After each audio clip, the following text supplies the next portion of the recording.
I wanted a brief political statement to start this because Oh, great! Yeah, there's nothing going on there these days. Yeah, I think, and forgive me, this is something I wrote 10 minutes ago, so Oh, it's that kind of Marco political statement. Oh my! Reading from a prepared statement. Yeah, very, very. It's still hot. I guess that's where hot takes come from. Is that the phrase? Is that it? I actually never realized that. Probably. Oh, that's anyway. Funny.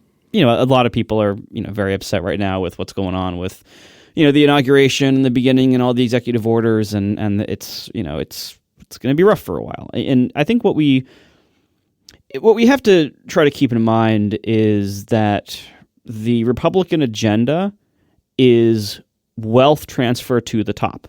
That's the big thing. To accomplish and conceal that, they gain votes and power by division, cruelty, and violence. But the goal is the wealth transfer to the top. If you look at what they actually do, that's mainly it in different forms. They tax cuts to the corporations, tax cuts to the rich, straight up corruption, which is now even more right out in the open than anything. But also things like large scale deregulation, regulatory capture, and the politicization of the justice system. And I think the latter part there, that is why it seems like we are seeing a very sharp and aggressive turn to the right by all the big tech companies. They all are now explicitly supporting the Republican Party to, in my view, to selfishly benefit from the wealth transfer and deregulatory aspects. And the price they paid to get those gains is to completely sell their souls and their morals out by therefore also supporting the division, cruelty, and violence that Republicans require as a smokescreen and a source of power. This is going to be something we're going to be fighting and angered and hurt by and possibly damaged by for many of us for a long time now. And I don't know how to fix it. There is no quick and easy fix. We can't just turn all of our avatars blue or put stickers on our cars and expect anything to change. What I suggest that we do is practice the opposite of their playbook. So what's the opposite of division, cruelty, and violence? Generosity, acceptance, love, and protection. And I think we need to embody those in what we preach, what we do, and as tech people, what we build. Right now, women, anybody who's not white, LGBTQ people, trans and non-binary people are all under attack by these monsters. Those of us who can support and protect someone who needs support and protection really need to now. So generosity, acceptance, love, and protection. That is the best thing we can do to get through this for now. And that's how we can fight it, so we can turn this horrible, toxic mess around. And we'll do our best. From our position here, we'll do our best. And all of you out there, I encourage you, do the same, and we'll do what we can to get through this and help people who need help. Yeah, I concur. Marco did not run this by us, not to say that we needed to approve it or anything, but he didn't tell us that this was going to happen until 10 seconds ago. We didn't read it or anything beforehand. You don't have your statement ready? No, I don't. But I completely agree with you. The only problem I have with it is that, what did you say? Generosity, acceptance, love, and protection. GALP is not the best acronym. I think we need to workshop it a little bit, but maybe more than 10 minutes of writing would get me a better one. But in general, no, I'm obviously snarking and joking around, but all kidding aside, this is a real crappy time for a lot of people. And, the typical feedback we get when we talk about political stuff is either A, stay in your lane, which I'm sorry, we've been doing this for 10 years. It's not going to happen. So also, have you heard our show? We don't have lanes. It's also true.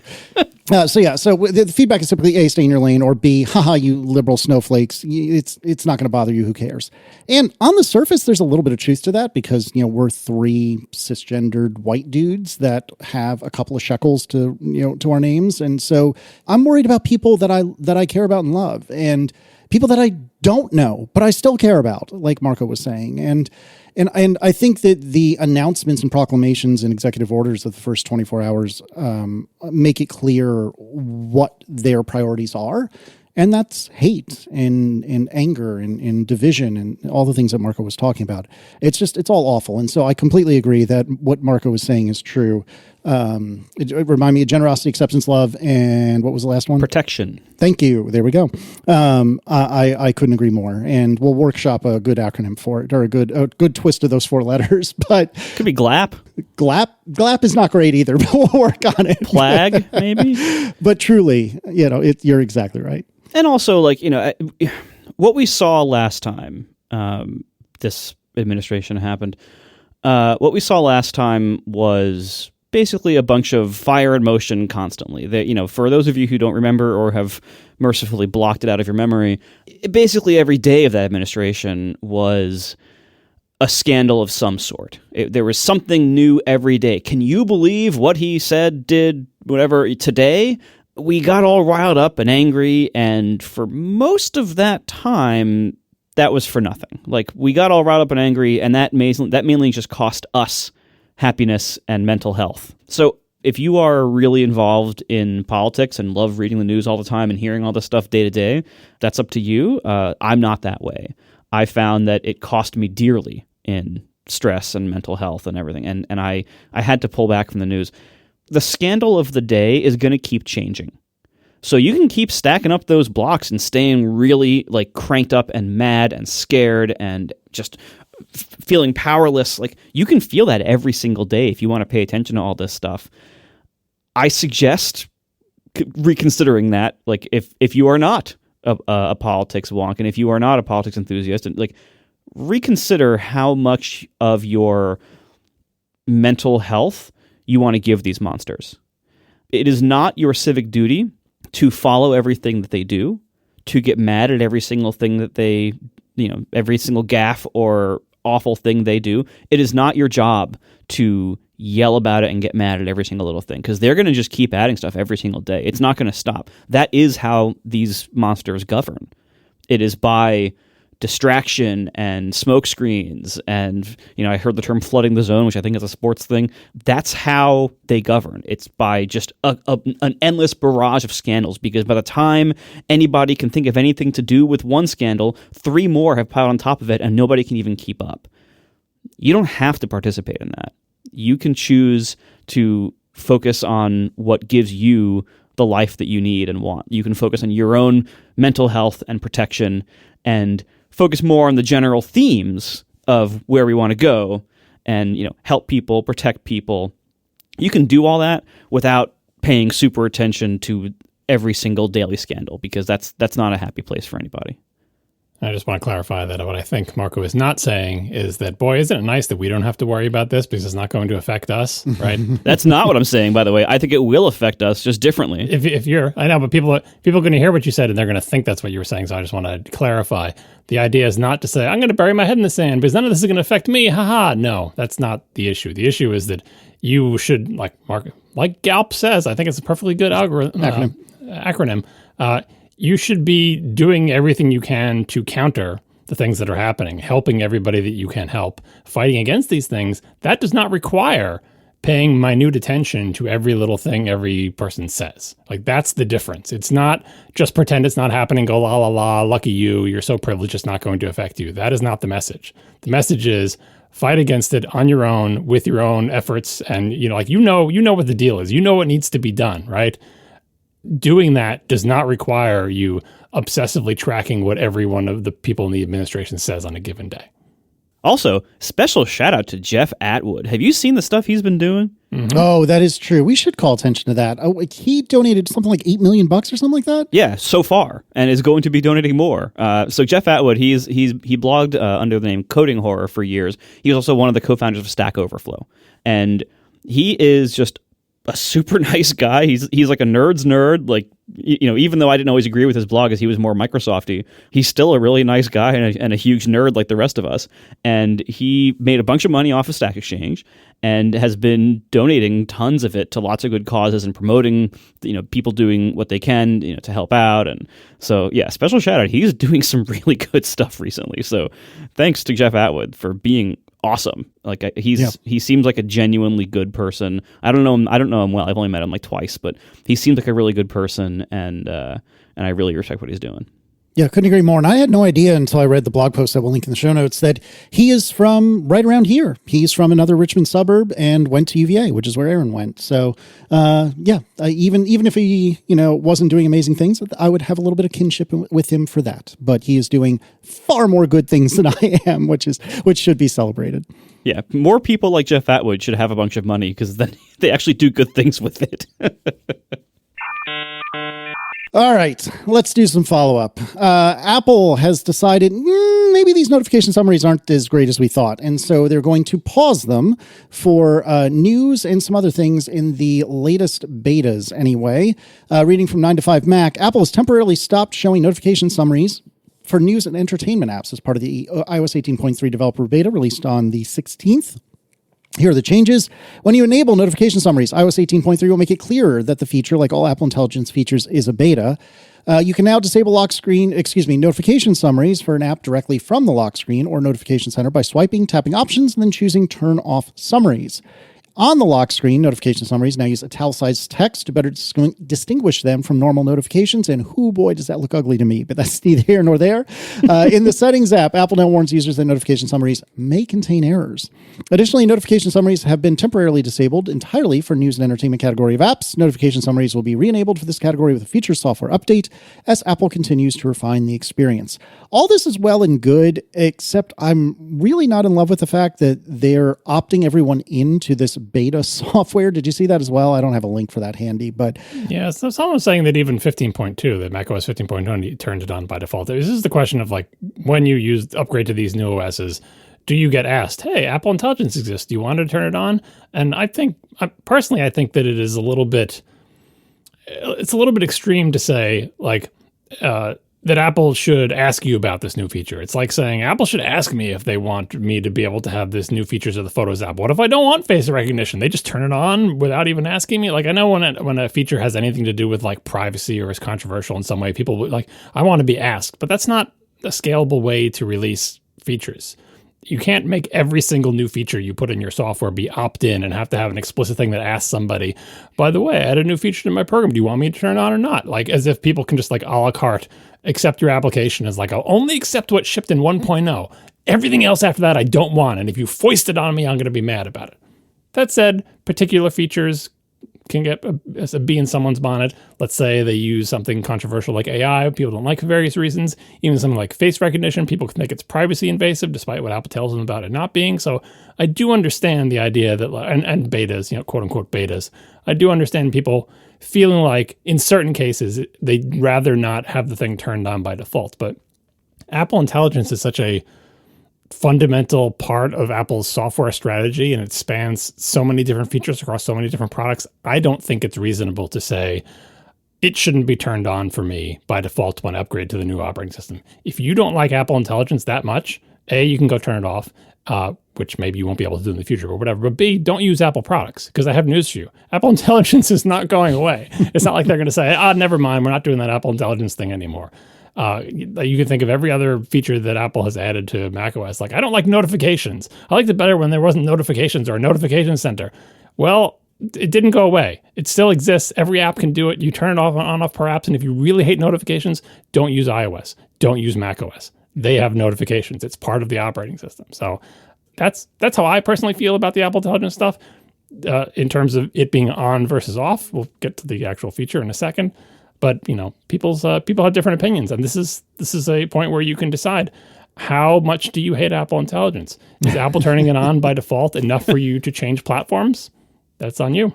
Yeah, I think the thing that bothers me about it is that they'll say in one breath, it's a beta, it could screw up, it's a beta, it's a beta, it's a beta.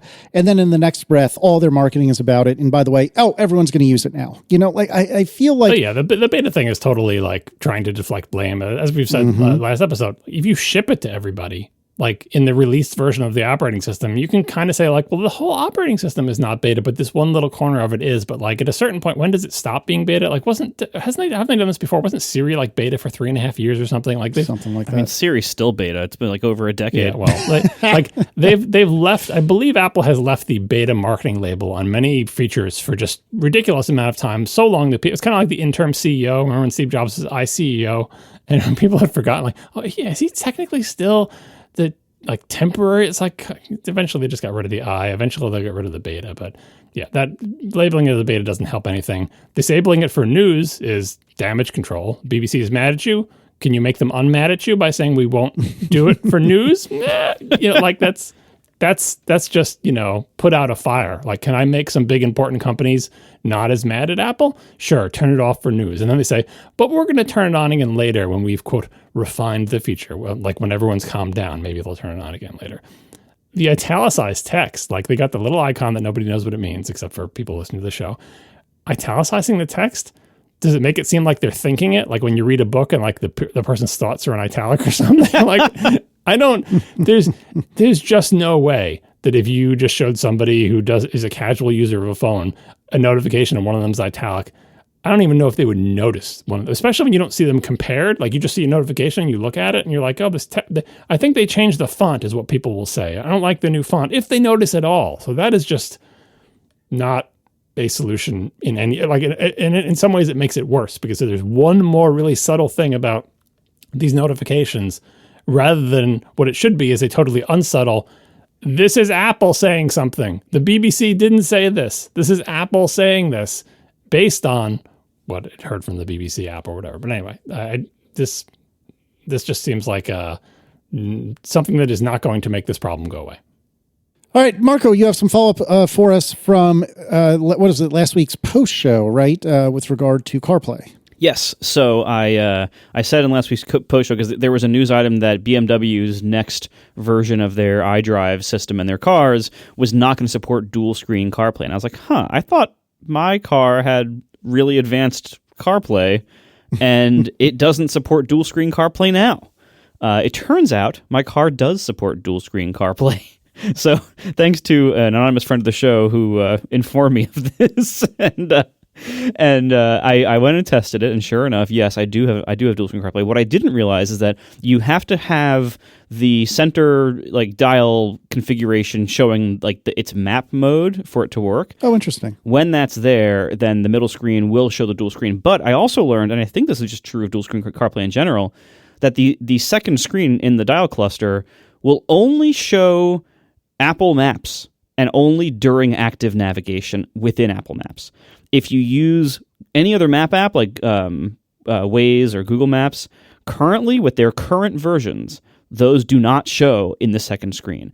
I have also learned that apparently there is an API for them to do that, but that's been a fairly recent addition, I think in the iOS 17 series sometime, but the Google Maps and Waze just have not yet used it.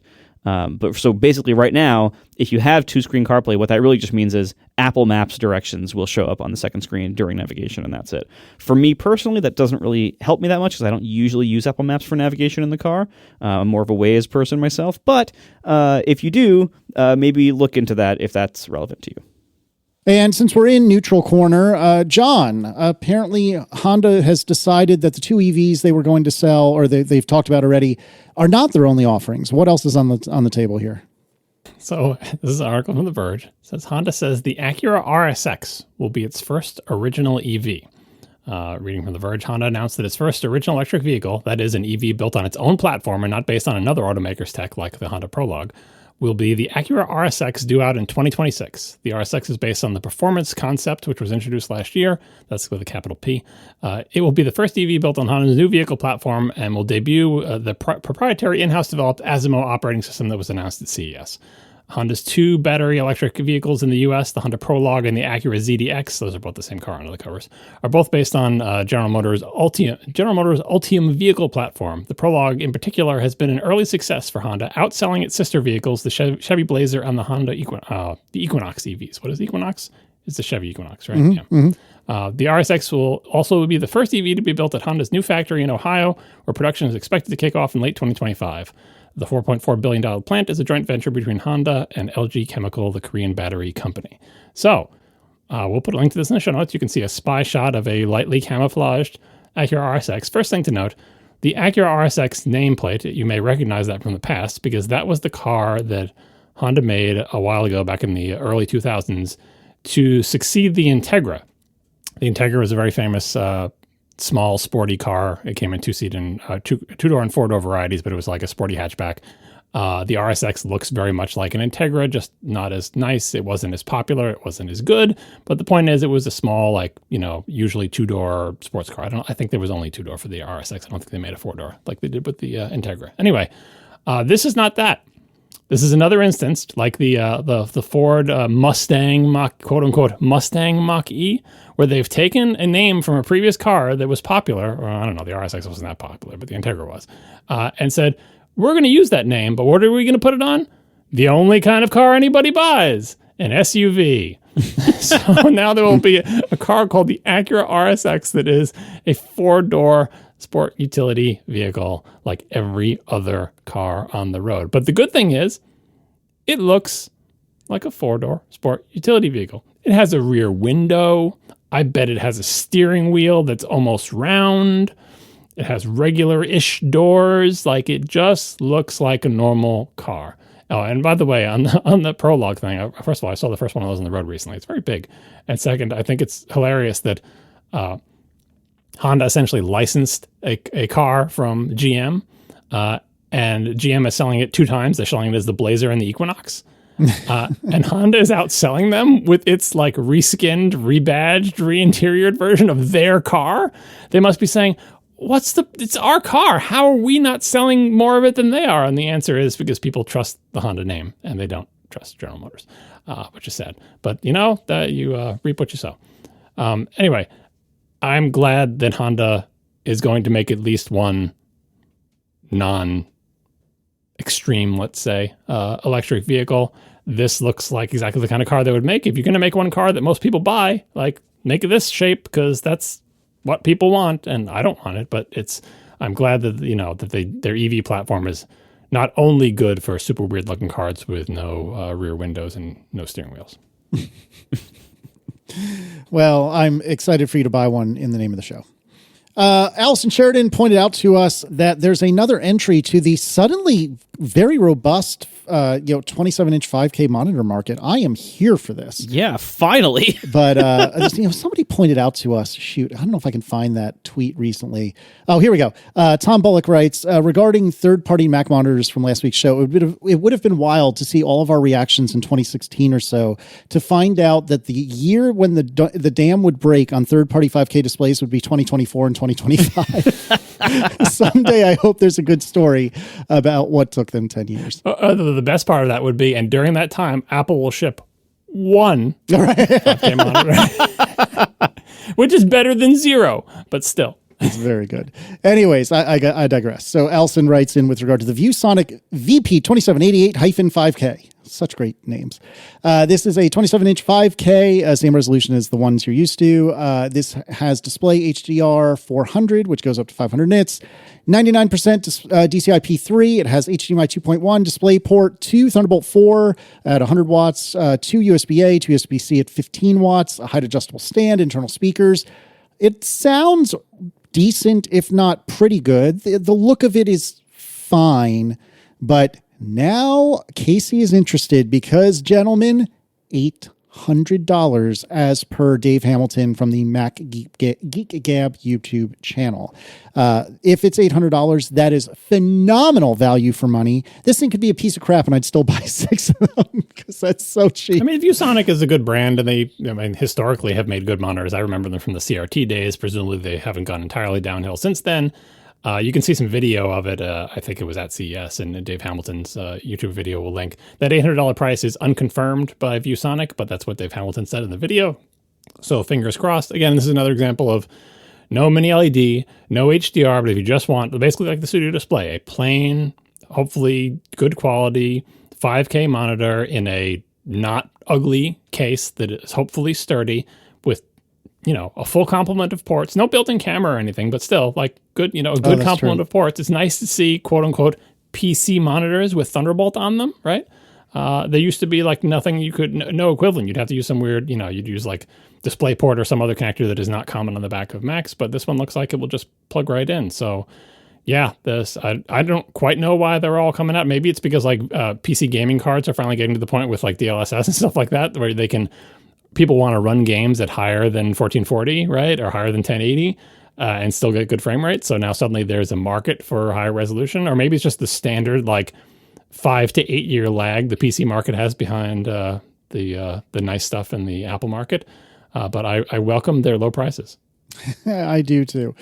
All right. Apparently, fast directory sizing does exist. Remind me or jump in when you're ready. But we had talked about how APFS has the ability to very, very quickly figure out the size of a directory. But then there were a bunch of caveats. We thought that it wasn't actually implemented, but maybe it is.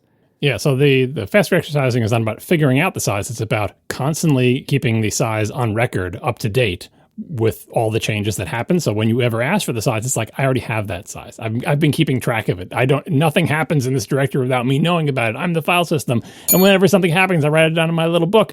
And so when you ask me what is the total size of all the stuff in this directory, I just read you the number that I've got written down right here, and it's instant. And that is the feature, and it was advertised with APFS when it was introduced in 2016. Unfortunately, the API to get that information, the dirstat_np function, has code in it that says, yeah, this is broken. We're not doing it. We're just going to, if you ever call this, we're going to do it the old-fashioned way by crawling over the whole directory laboriously, taking a huge amount of time and then giving you your answer. But apparently, this feature does, in fact, exist in APFS and can, in fact, be used by a regular user if they want to use the apfs.util command line binary that is buried in system library file systems apfs.fs contents resources apfs.util. You can run man space apfs.util, all lowercase, and read about this command. And what this command can do is turn on fast directory sizing for a directory. And once it's on, you can run this command to ask the directory, hey, what's the size of the stuff inside you? That's pretty cool. That shows that the feature does exist and does sort of kind of work. Does it work all the time? Is it reliable? Is there something broken about it? We don't know. I tried the command line thing. I ran it on a directory that had a bunch of files. It gave me an answer that seemed right according to my verification by doing it manually. Maybe it gets confused over time and can't keep up with the pace of changes. Maybe it's going to cause some, like, I don't know what the caveats are about this, but it seems clear that the functionality that implements fast directory sizing does exist. This apfs.util thing, I believe, is not open source, so I don't know what's inside of it. Presumably it's calling some proprietary APIs that were you to try to put them in your app, you would get rejected from the Mac App Store at the very least. You could, I believe, run this command line utility from your Mac app in the Mac App Store and get it to get the answer. But yeah, I'm glad to see that this stuff still exists and there's hope for it being resurrected. If it does actually work, I would love for them to actually provide APIs for it, or even if they don't provide APIs for it, integrate it into the Finder, integrate it into the iOS settings screen. Like we said before, when I go to see what apps are taking up space on my phone, that could be way faster if you use this, if only it worked. So I don't know what the caveats are, but if you want to play with it, there's that command line utility. Hopefully it won't destroy your system. Hopefully not. Oh, and as for, we'll get to this in the topics thing, but as for Hyperspace, I'm not going to use this with Hyperspace. It's not the type of thing that I don't feel confident that it works all the time or is reliable or, it's a file buried in the system library, file systems directory. It's clearly there's no public APIs for it. I don't want to run the command line thing. The command line thing could go. So I'm just ignoring this for now. But it is interesting that it's there. David Ronquist writes, with regard to sample code, in ATP episode 618, John talked about about accessing past versions of Apple sample code. As John points out, the download is always the latest version of the code, but Apple also has a Git history of past releases. So you can go back to match a WWDC video from 2 years ago or look at the diff to see what's changed. Some sample code like Backyard Birds and the food truck apps are also available in GitHub and have history there. So you can see this on GitHub. We'll link to those repos. Yeah, that's much nicer than the bad old days when everything was like in a zip file that you had to find somewhere on Apple site that would download from a CDN. Apple has been slowly but surely embracing GitHub more, which is strategically maybe not the best move. Like instead of having their own kind of Git thing, but like that's just the nature of the world right now. It's like GitHub will never go away, just like Google Reader. It'll be fine. Everyone can have everything on GitHub, and that's kind of the situation we're all in. Hopefully that holds for a little longer. But anyway, I'm glad the point is I'm glad Apple is doing more and more open source stuff, like actually in the open. And also, like we talked about this many shows ago, They've also moved some of their open source stuff out of like the Apple account at GitHub, like github.com/Apple is Apple's corporate GitHub account. There is also, I forget what the name of it is, but there's another one that's like, this is not owned by Apple. It's Apple's open source stuff, but it is not owned by the Apple Corporation. Like, so Swift has been slowly moving out of the Apple username on GitHub and into the whatever the open source equivalent thing is that is not owned and controlled entirely by Apple, even if most of the people working on it are paid by Apple. So it's kind of de facto controlled by Apple. But anyway, positive trends all around. Joe Beninato writes, here's a pretty amazing video of an iPhone 16 Pro upgrade from 128 gigs to 1 terabyte. Joe had linked a Threads post, tweet, whatever you want to call it, skeet. I don't know. What are we calling it these days? But I also found what appears to be a YouTube version of it as well. It might be a mirror. I don't know which one came first, but we'll put both of them in the show notes.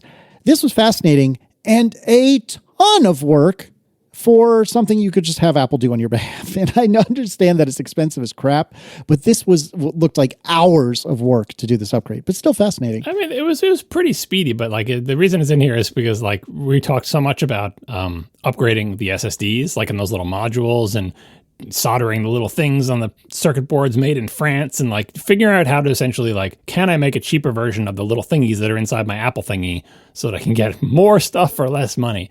And this video was like, shows the extremes that people are willing to go to. Forget about like, you know, just soldering thing on a new printed circuit board and plugging it into a connector.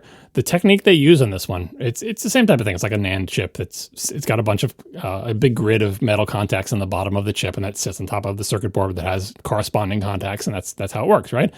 But rather than trying to like desolder it and like get the NAND thing to all those little balls to melt and then for the thing to come off, they're not really solder balls. But anyway, get it to like remove the chip from the thing and then put a new one on. Rather than doing that, they take a computer controlled milling machine and they just mill the old NAND out. They just turn it to dust. They just go back and forth and like they mill it mill the surface to be flush with the printed circuit board, and your previous like 256 gig NAND thing turns into dust that hopefully you don't inhale because it's probably terrible for you.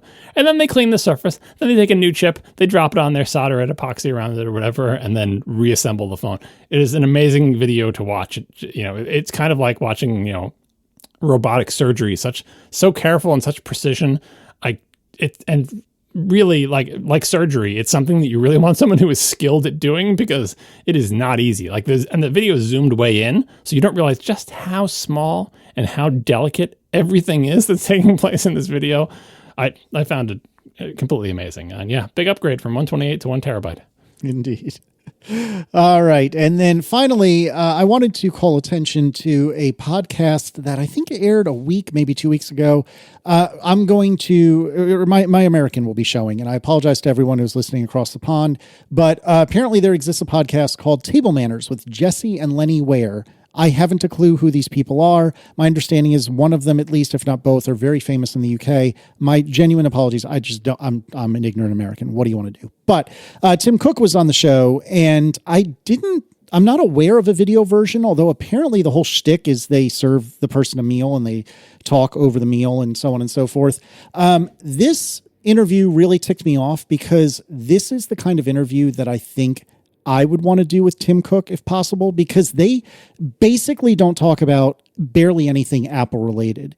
And even though the better interview would be to get Tim Cook to open up about all the decisions he's made at Apple and why he made them and so on and so forth, as we've said many times on the show, he'll never do that. That's never going to happen. No. So just take that off the table. It's never going to happen. So knowing that that's never going to happen, what do? You just talk to him about what it's like to grow up as Tim Cook and what does he like to do and how does he work and where does he, go to relax and stuff like that. And it's like half an hour, 45 minutes. I thought it was really, really good. And it showed Tim Cook as a human, which is great because right now I want him to go away. He's a human that we're all mad at. Yeah, exactly. Yeah, I'm so glad Tim had this really hard-hitting interview puff piece. I mean, maybe this is worth it to somebody but would you right now watch the same interview of, say, Mark Zuckerberg? I mean, I'm just saying, I think this is a puff, BS thing, and I'm glad for people who like it. Maybe it'll make you feel better. To me, it just kind of angers me. Why give him this kind of attention right now when he does not deserve anything but very strict scrutiny over what he has done? Yeah, and I also think it is. I guess, not somewhat novel for someone to interview Tim Cook and ask so little about Apple. They didn't ask zero, but asked so little about Apple. But I do think that literally everything he said was entirely controlled in Tim Cookie. Like, he is impossible to draw out. I've never seen anyone do it, like to get to the human that's inside there. I'm not saying what he was saying was like insincere or dishonest. I think he was saying things that he really felt and did or whatever, but in a very controlled Tim Cook way, like in a media trained, carefully avoiding anything. He's so well trained and disciplined that they would ask him things about like, which of these two different kinds of fruit do you prefer? And he would not take a position, because he's afraid that the people who like the kind of fruit that he said he doesn't like will not like he just will not. Like, I swear to you, like, listen to it. I forget what the particular details was, but they tried to ask him to take a position on food. Like, this wasn't it, but like, because he did take a position on dark chocolate versus milk, and he said he liked dark, right? So apparently he's okay with that one, but another one, they're like, it's not that I dislike it, or he will not be drawn out to be like, unguarded or, he's always very careful in every single thing that he says. And it must be tiring to be him. And sometimes I find it tiring to listen to him because he is so controlled. I think, as we've said in past shows, I think the least controlled I've ever heard him is when he was somewhat stern with an obnoxious question asker at a shareholder meeting where they complained about the return on investment in some thing Apple was doing related to the environment or whatever the heck it was. And Tim Cook said, if you're so concerned about the ROI or whatever, get out of the stock. It's not about the bloody ROI, blah, blah, blah. That's the closest I've ever seen to him showing any real emotion. And it wasn't that close, because really it was just fairly straightforward articulation of Apple's corporate policy, but it was tinged with a hint of sternness. And that was years ago. And apparently he's erased that part of his brain that does that. So I'm sure he is not like this when he's in meetings with other Apple executives telling them what to do. We've heard stories about that. Like, there is a real Tim Cook in there, but you're not going to see him on a podcast about food. Yeah, I mean, that's why, like, I almost never actually watch or listen to or read his interviews, because there's almost nothing of value to it, because he's so guarded and careful and on message. And so the things that you end up getting from him are just things that don't matter. Like, and I, we all had a cult of personality around Steve Jobs, because he was a really interesting personality, and he would like let out bits and pieces that were entertaining and insightful and a little bold and a little risk taking. And Tim Cook is none of those things. Like, he is just bland milquetoast corporate nothingness. And whatever he is behind the scenes, like as John said, like, we don't see that. What we see in the public is very controlled, corporate, boring. And frankly, I don't know how much more of Tim Cook there is than that. And I don't care, because even before I hated him for his political BS that he's doing now, he's just not interesting. I think Apple is very interesting. And, the moves of the company and the products they create can be very interesting a lot of the times. But he personally, I don't know what people get out of his interviews, because whatever it is, I don't get it. Like, I can't even imagine having to like sit down and talk with him about anything, because like I don't know what the heck I would say or what he would say back. It would be a waste of time for both of us. Maybe if it was entirely off the record and there was no one recording it, he would be a lot more real, but I don't know that. I doubt it. Well, for what it's worth, I thought the interview was worth your time. I hear what you're saying, that he is very buttoned up, and I hear what you're saying, that he's definitely on our crap lists, but I thought it was worth it, and your mileage may vary.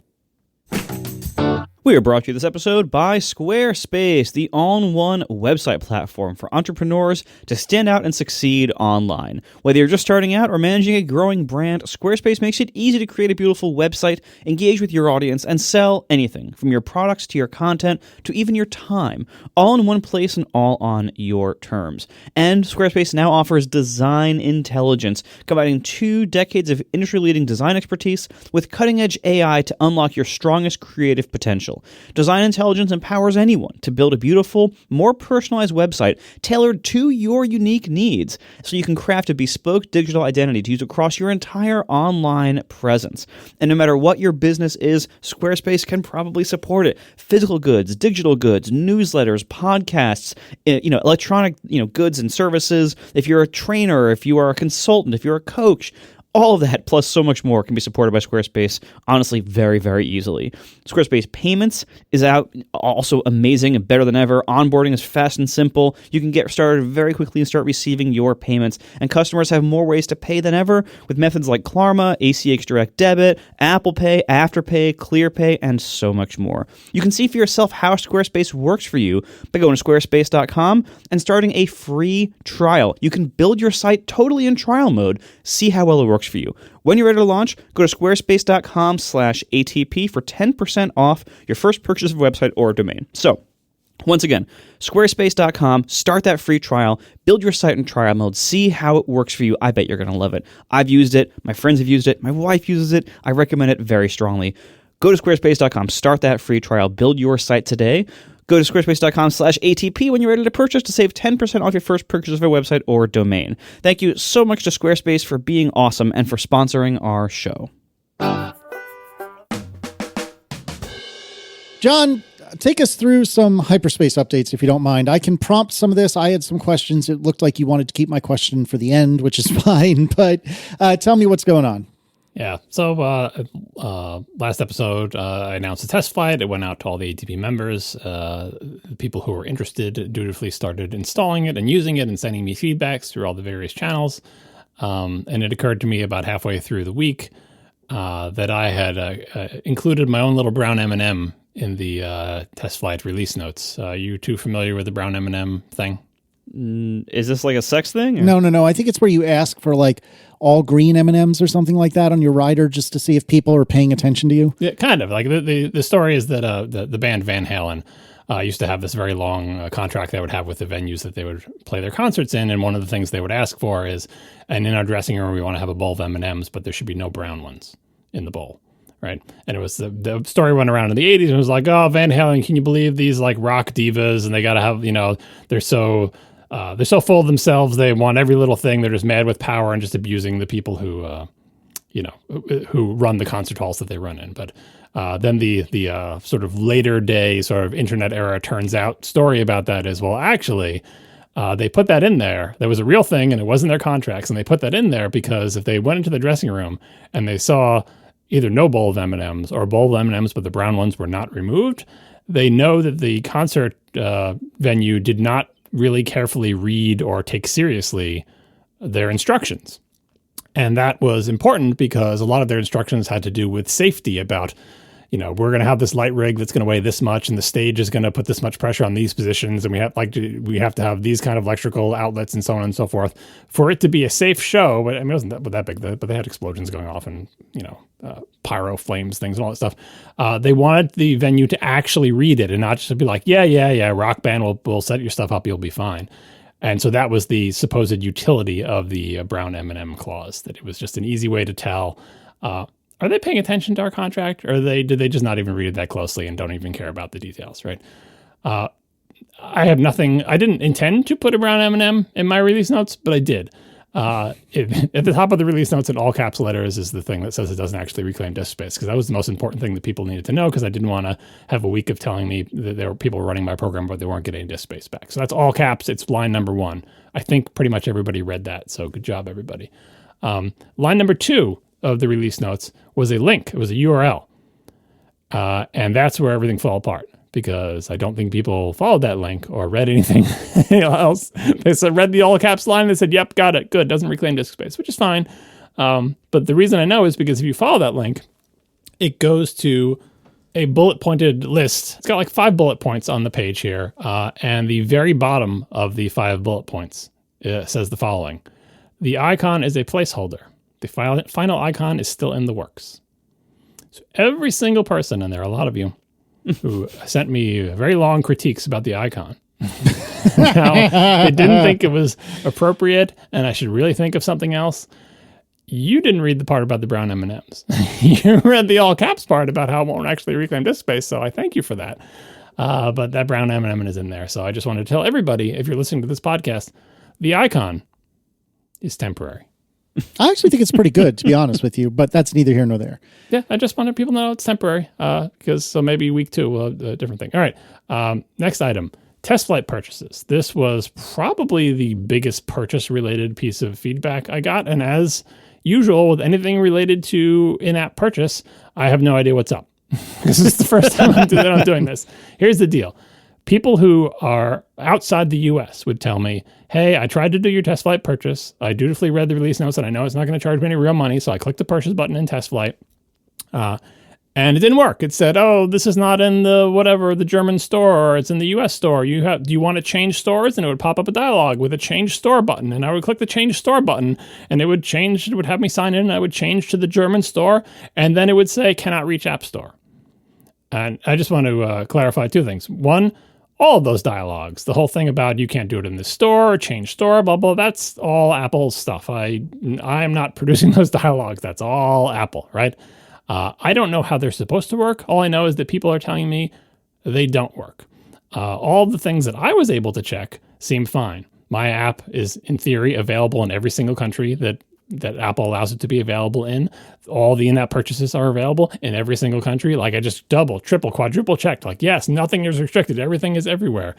But having never done this before, I'm a little bit concerned about the fact that if you go to the app availability section in App Store Connect, it says for all the giant list of countries, a thing that says available on app release. So, Angola, available on app release. Argentina, available on app release. And as we know, my app has not yet been released. So it could be that non-US people cannot make purchases in the test flight version because this app has literally never been released. And all of those regions will be available on app release, which hasn't happened yet. So if that is the case, I apologize for all the people trying to make purchases outside the US and having it not work. I don't think there's anything I can do about that short of releasing my app, which I'm not ready to do yet.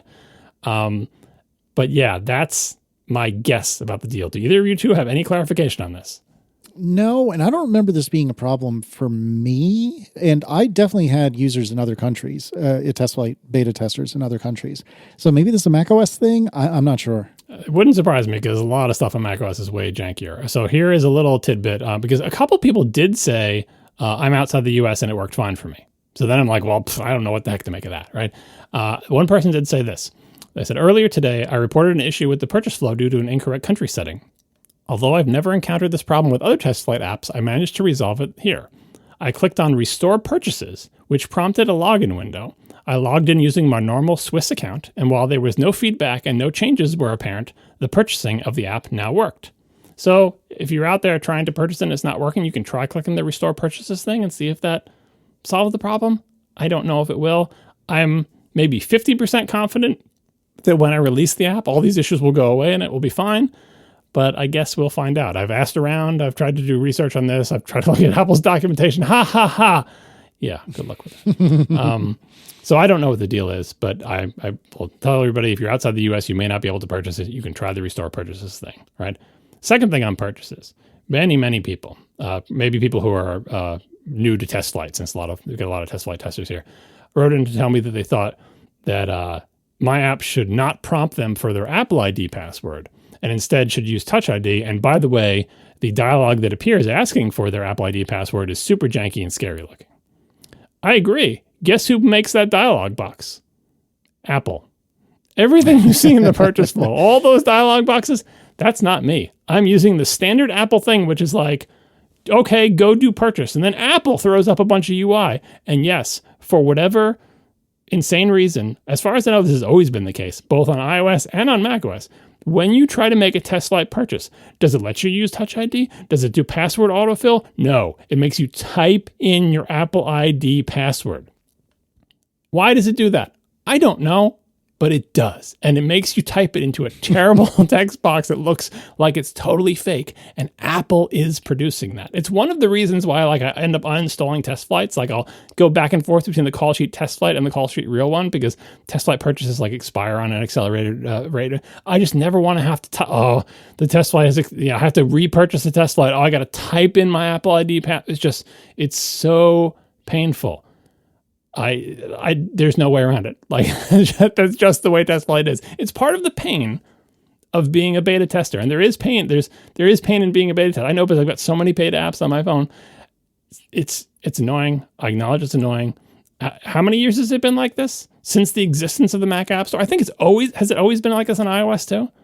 It's always been rough. I feel like Test Flight actually, in a lot of ways, was better when it was an independent entity. But you're asking me to remember 10, 15 years ago. And but like, does it always? Have you ever seen an iOS app that does not make you enter your password like in text when you try to do an app purchase in a Test Flight? No, not that I can think of. Yeah. So on macOS, it's the same way.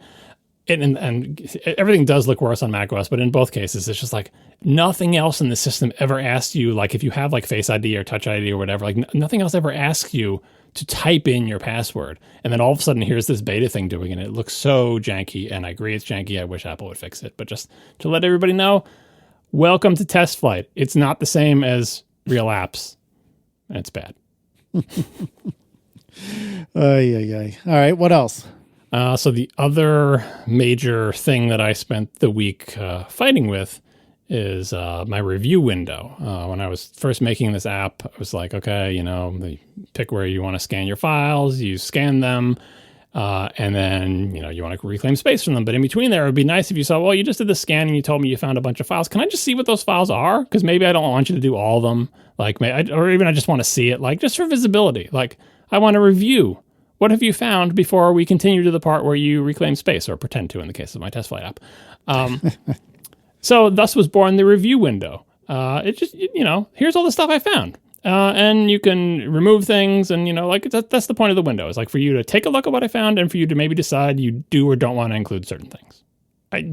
I didn't think too much about it. I just kind of made that on a whim. It's like, it seems like a nice thing to have. But pretty quickly, even before the Test Flight, I realized, okay, well, if you scan like a big directory, like your documents directory, or your whole home directory or something, or people are scanning their whole drives, it might find a lot of duplicates, like a lot, not like 10, not like 100, but like thousands, many, many thousands of duplicates. First of all, is it possible to quote unquote review thousands of things? Is someone going to look at 1,000 things, or are they just going to be like, no, I don't know, this looks fine. Like you can't, at a certain point, you can't manually review it anymore. This came up in my old jobby job when we were talking about reviewing dependencies for like license and security and stuff like that. Like, any new project you make, we want to make sure that any third-party software you're depending on, we should review it.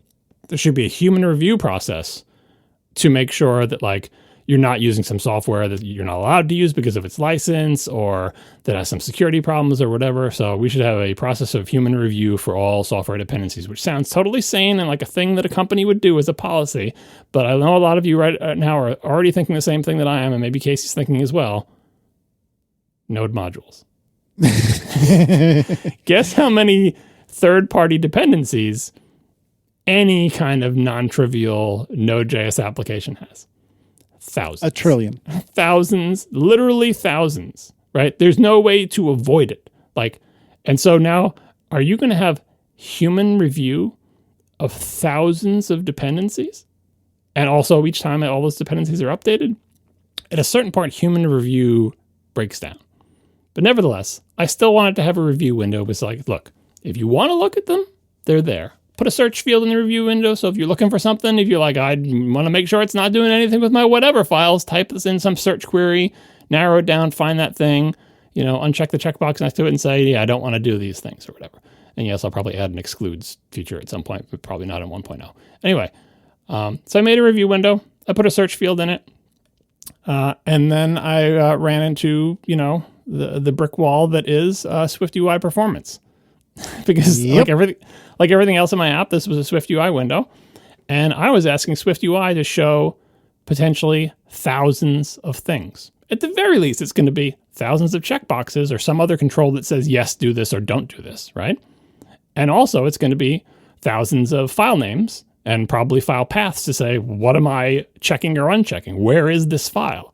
And maybe you want other stuff besides just the file name and a checkbox. Maybe you want to know what size it is, or how many duplicates there are, or what the total savings is. Like, pretty quickly, it's not that complicated, but it's like, okay, well, it's like for each item, it's a checkbox and a string, and maybe another string for the path, and then maybe a couple numbers. All right, but it shouldn't be that bad, right? Well, you get the review window, you put a naive SwiftUI implementation, and it just falls over on its face after a shockingly small number of items.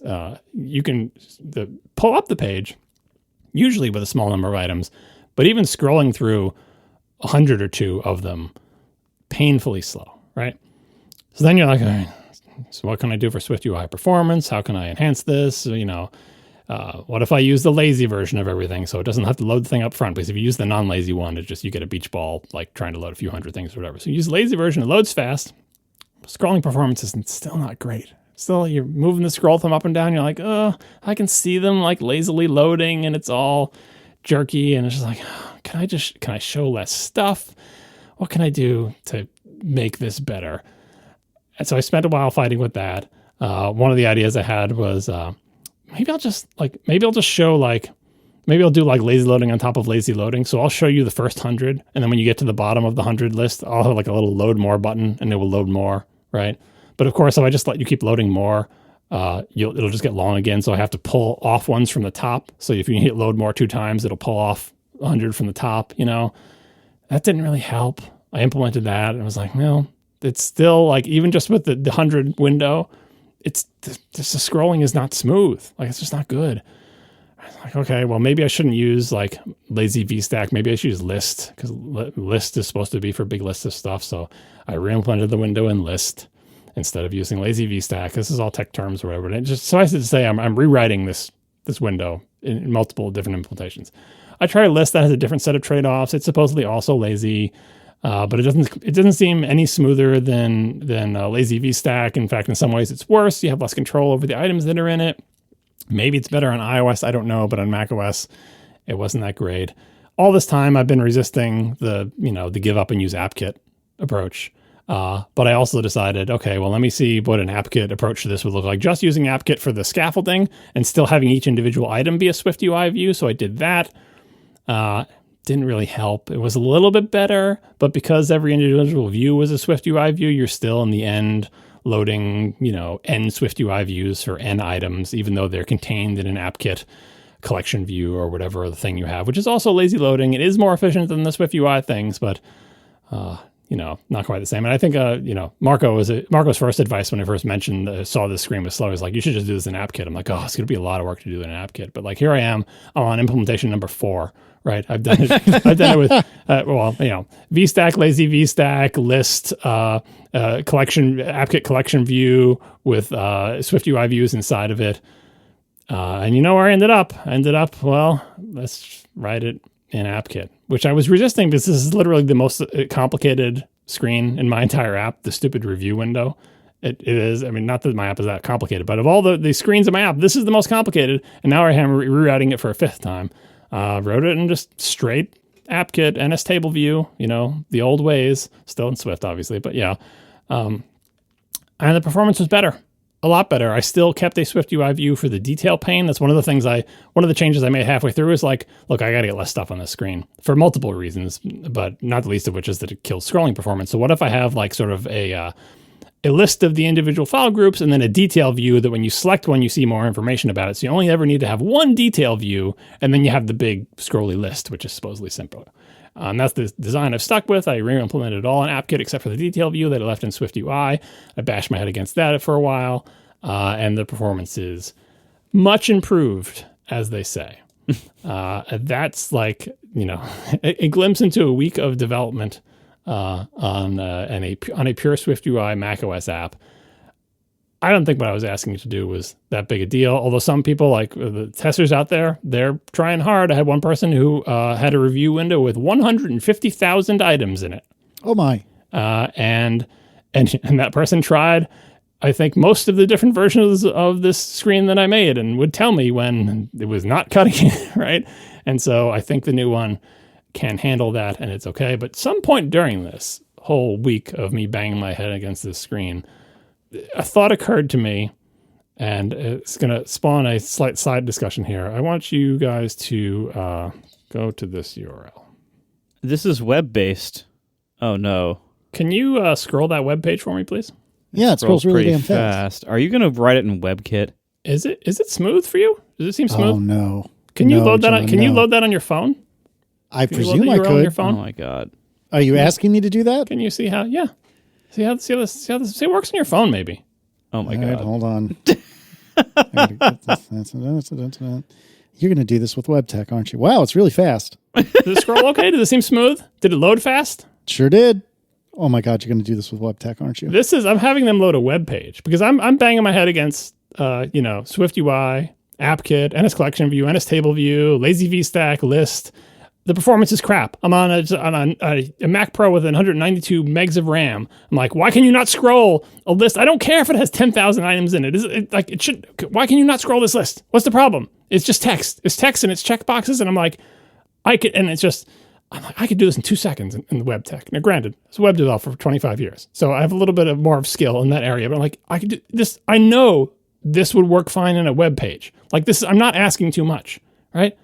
So I made a web page. And I made one with 100 items, 500 items, 1,000 items, 10,000 items, and I load it, and it scrolls like today, right now. This scrolls faster than the AppKit, the native Swift pure AppKit NS Table View on macOS 15.2 on a Mac Pro with 192 megs of RAM.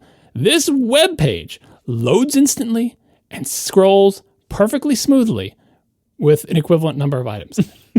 Right? Remember we were talking about web apps always feel worse. You can always tell it's a web app because it's not as good and it's not as smooth and snappy and this and that and the other thing. Web tech has had so much effort put into it that right now, HTML and CSS are an amazingly performant engine for quickly and easily creating user interfaces that scroll like butter. This wasn't true in 2007 when the iPhone came out, right? WebKit views were not as fast as native views, right? This is not recycling, as far to my knowledge. It is not recycling cells in this table, right? It's just rendering them all, putting them into the giant image, and just scrolling with the GPU, like just shake the thing up and down. It's unbelievably performant, right? I don't think there is a way with any of Apple's native UI toolkits to make a scrolling list of takes with some text in them that is smooth as just doing it in stupid HTML. I believe this is an HTML table. I've already forgotten. You slap this together and it takes 2 seconds, right? And you can change that 500 number in there to larger numbers to see different versions. But here's the thing. I was real close middle of the week. I'm like, screw it. I'm doing this in WebKit. Like I'm sick of native development. I know I can do this in HTML and CSS. Why am I banging my head against? It's so much harder to like AppKit, like doing NS Table View. It's such like ancient technology, like the number of classes you have to implement, the number of methods you have to override, the number of things you have to do in them. It's like, what is going on here? How many lines of code is this? And it's like, in HTML, it's like a page of HTML and CSS, like in 2 seconds. And it's just straightforward and obvious. And like the Swift UI one is also pretty straightforward and obvious, but then the performance is terrible. So who cares that it's straightforward and obvious, right? It's great if you have 10 items, 100 items, right? But if you have 150,000, these things just throw up their hands. But I didn't implement it in WebKit because I think if you change that 500 number to 10,000, in your URL and then load that page.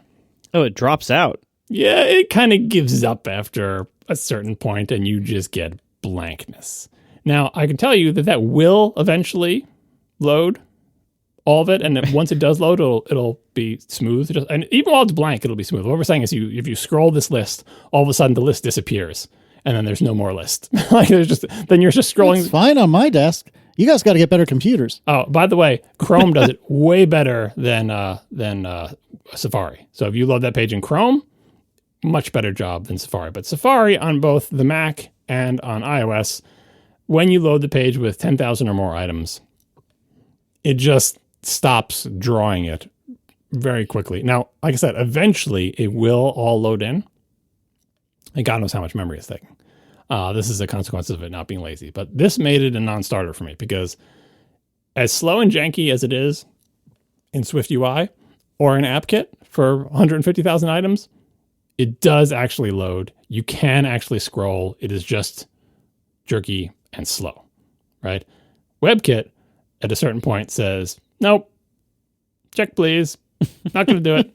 And then, like I said, if you wait, like, wow, mine just came in finally now. If you wait, eventually, especially if you have 192 megs of RAM or gigs of RAM, eventually it will load in. right?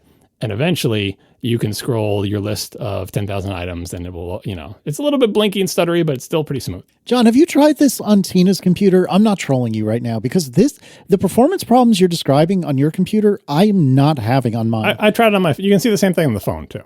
Try it on the phone. You didn't see the blank. You didn't see the blanking. Like it blanks for a variable amount of time. It blanks for like a split second, like a blink of an eye. No, on my phone, I'll send you. I had it a long enough time to screenshot it. On my phone, it is blank for a long enough time for me to stare at it and take a screenshot. Right, and my phone was my measurement of like, look, this is that's a good baseline. Right, and like I said, Chrome does way better than WebKit, but obviously, if I'm doing it. Well, actually, I could embed like the Blink engine in my app, but I'm not going to do that. So anyway. I didn't choose to use WebKit for it, but had I chosen to use WebKit for it, this one aspect of it, how quickly it can draw this and how smooth it can scroll it, would be better. What would not be better, I think, is, say, sortable column headers, because if I did that naively in HTML and JavaScript, the performance would be horrendous. What I would have to do is essentially re-implement NS table view in JavaScript, which many people have done, like where it's like, okay, well, I'm not actually going to redraw everything. I'm just going to have a fixed number of cells. I'm going to recycle them and I'm going to refill them with content. And when you tell me to sort, I'm going to sort the data store behind the scenes and then redisplay the window of them that you're looking at, like all the stuff that NS Table View and Lazy VStack are doing behind the scenes. You can also do that in HTML, but either I would have to implement it all myself in HTML and JavaScript, or I'd have to find a third-party framework that does that, of which there are 1,000, which is part of the problem, because I have to find one of those 1,000 to embed in my app. And then finally, I would be communicating a fairly large amount of app state in and out of a WebKit view through the slurping straw of JavaScript.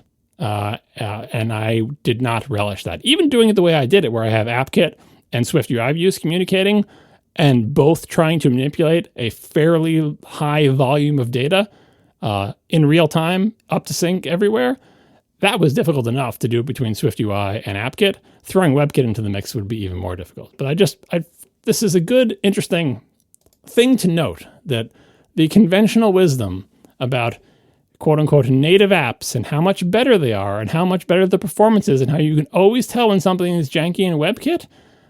Now, with the caveats I said, I am an expert web developer. I am not an expert macOS or iOS developer, so maybe someone who is a better macOS developer than me could do a better job. I think I did an okay job on the AppKit table view. If you two have the latest test flight version of the thing, you can run it against something and get a big review window and scroll it. It's all right. It's fine, but it's not as smooth as that WebKit view, is it? It's not as smooth as that web page. And that is disappointing. So for whatever it's worth, native dev should be faster. Now, the most common trick that Apple's frameworks use, and I presume other platform frameworks probably do similar things, it shouldn't matter really how many items are in a scrolling list for the list performance. What the trick they usually do is if the list, suppose on screen you can fit 10 cells. Well, as you scroll through a list of 100,000 items, it only keeps like 12 cells alive in memory. It just recycles their content. And so it has the 10 cells that fit on the screen, and it has one above and one below, so that as you partially scroll, that's already loaded. And then as you scroll the list, all it's doing is swapping in the content of those same 12 cells. So it isn't allocating everything. It isn't rendering the entire list. It's just rendering the part that you are looking at. So theoretically, it should be fairly linear. The performance of the list should be about the same no matter how many items it has. Now, there are a few things that can break that assumption and require the frameworks to load all the items or to render all the cells. That can be things like if they are variable heights and you want an accurate scroll indicator of where you are in the list position, then the framework has to render every cell to know, well, how tall are all the cells? So I know how tall is the total view, so I know where to put the scroll indicator. And there's also things like, well, where the cell, cell content, does one cell's content depend on another cell's content? Or does something depend on the content of all the cells in order to render it? And so there are little pitfalls you can fall into that will require the framework to load or render everything rather than loading and rendering only what is on screen and kind of paging in the data dynamically. And it can be very, very easy to accidentally fall into one of those pitfalls. And this was true of both UIKit and SwiftUI. AppKit I never really used, so I don't really know, but definitely UIKit and SwiftUI both had the potential for a UI table view or a list, respectively, or a lazy vgrid or whatever. They all had the potential to make some small decision or some small mistake or not flag something correctly in the code, and it would have to render the entire list every time. So I'm guessing that now, and on iOS, I can tell you I don't have this problem. Like using SwiftUI list on iOS, like I tested my playlist screen with 100,000 items, and it scrolls just as well and just as smoothly as it does with 20 items. So I'm pretty sure I don't have this problem with Overcast, and that's a SwiftUI list. I don't think you would ever have a Overcast playlist that's 150,000 items either, so it's not really something you need to worry about too much. Well, you'd be surprised what people try to do, but that's why I have a test account that has 100,000 podcasts in it. Like, trust me, people do some interesting stuff. Anyway, so I can tell you that SwiftUI, like this is not an inherent problem to SwiftUI in general as a concept. It has that same optimization that UI Table View has of only loading certain cells on screen and buffering in, like, you know, changing their content. Like it does that same thing, or at least it can do that same thing on iOS where I've used it. Now the problem is, again, there are all these different pitfalls. Like you could be inadvertently triggering it to do a full render with some detail of how you've implemented it, or it's also possible that optimization doesn't work or doesn't work correctly on macOS, because SwiftUI on macOS is a little bit of it's like they don't, it's not nearly as tested and mature as it is on iOS. So I can tell you this is probably not a problem with SwiftUI overall, but it might be a problem with SwiftUI the way you are using it, or it might be a problem with SwiftUI on the Mac. So I can tell you, I know all those things that you just said, and I'm pretty sure that is not what I'm running into, because you can very easily trigger it so that, you know, for example, use VStack instead of lazy VStack. If you want to see what it looks like when it loads all of them up front, use just plain VStack without the lazy. And the difference is stark. You will just get a blank screen and a beach ball for minutes, right? It's not subtle, right? And, you know, even like on the NS table view thing, like, all these, obviously, they're all the same height. They're all fixed. They're all not doing computation. Like, it's just, you know, all the optimizations I know about from AppKit stuff, applying them to SwiftUI. Like, it's so clear that what the problem is not that it's not doing the thing, because it is. You can literally see it doing it. Like, you can see lazy VStack recycling those cells, and like, you know it's doing it. The reason you know it is because you load 1,000, 10,000, 100,000. They perform exactly the same. Like, there's no difference in the performance. The problem is the 1,000 performance is not good enough. Like the 100 performance is not good enough. The 150,000 performance is exactly the same as the 1,000 performance. They're both not good enough. Like it's so clear that it's doing the thing you described, just like NS Table View is, right? There's nothing that's happening that is like subverting that optimization. Now there may be other things that are happening that are making it like slower, but like the basic optimization of just show a small number of cells and recycle the content is absolutely happening. And like, you know, I did the thing, I didn't describe this part of the debugging process, but when this was first happening with my SwiftUI view, I said, all right, start over, a new test app, list, all it is a list with the word hello in it 100 times, right? Strip it down to nothing. How fast can it be? And then like build up from there. A constant string in 100,000, you know, 1,000, 100,000 or whatever, just empty app, nothing in it. Like, just let's see what the performance is like. And I can tell you, having built up from zero, from like the simplest thing you can possibly have, right? Building up slowly to be something approaching a UI, the performance gets crappy so fast. Like it doesn't, you know, it's not like it becomes like unusable, but like the smoothness, like, oh, this is with the word hello, it seems pretty smooth. This is great, right? And then you add like, oh, can I have another word in there? I'm starting to get a little bit like there's still constant. Can I have a third one? Maybe right justified. Oh no, it's all over. It's just, like it's not like it's terrible, but it doesn't feel like it should. It doesn't feel like that web page. It doesn't feel totally smooth. And like that was the thing I was doing of like, is there something I can do with the content? Is the problem the content? Is the problem like the data model or where it's coming from? Or like, let me just eliminate. There's no data model. It's literally constant strings, right? can I get acceptable performance in like the best case scenario? And as I slowly added things besides the word hello, it just immediately started to feel not that smooth. Even just the word hello, by the way, if you compare just the word hello to an NS table view with the word hello, NS table view stomps all over it on the Mac, right? It's a table that is recycling cells with the word hello in every cell. That's all it is, right? It's a fresh new app. There's no data model, right? And NS table view is just faster, right? So that shows immediately that SwiftUI on macOS has a long way to go to catch up in the naive case to the responsiveness of AppKit. But both of those things seem to have a real far way to go to catch up with the stupid brute force implementation of HTML and CSS with no recycling of cells, no clever anything, just render it all. Just render it all immediately now and scroll it as smooth as glass on your phone or on any computer. Like, web technology is amazing, right? Like I said, not in every aspect, because once I start sorting column view headers, it's like, guess what? You're re-implementing NS table view. You're re-implementing UI table view. Like, there's a reason those optimizations exist. There's a reason they've been re-implemented in the web, and things start to tumble downhill pretty quickly once you're doing everything in JavaScript versus doing it in Objective-C or Swift. Like, I'm not saying web technology is better than native, and it's not the case. But I am saying that on the Mac specifically, this is definitely a functional gap where I have been very disappointed by the performance. And again, I'm not experienced on the platform, so obviously there may be some things that I'm doing wrong, but I asked a lot of more experienced people, and every single thing they told me to check out, it's like, already doing that. Like, I was able to eke out some more performance. It was already acceptable in NS table view, right? And I was able to make it a little bit better. It's fine. It's okay.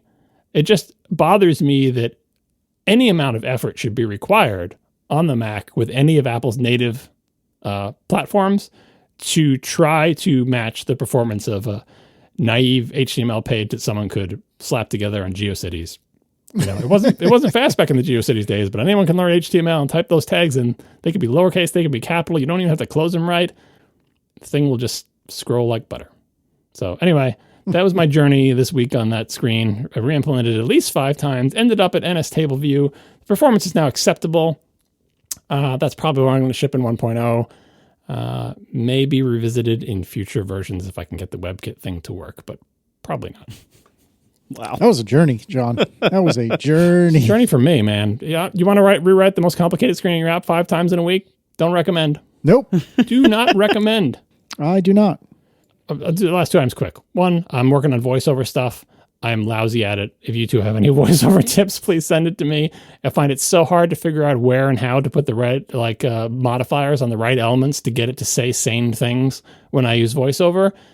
Because if I put it on the parent element, it stops saying the things about the child elements, but I want it to say that the parent element is this larger thing. And anyway, I'm no voiceover expert, but I'm trying. So that is another thing I'm struggling with this week. Well, so very quickly, if you think about call sheet on the right-hand side of a person or a movie or something like that, there'll be a title and then below that a runtime.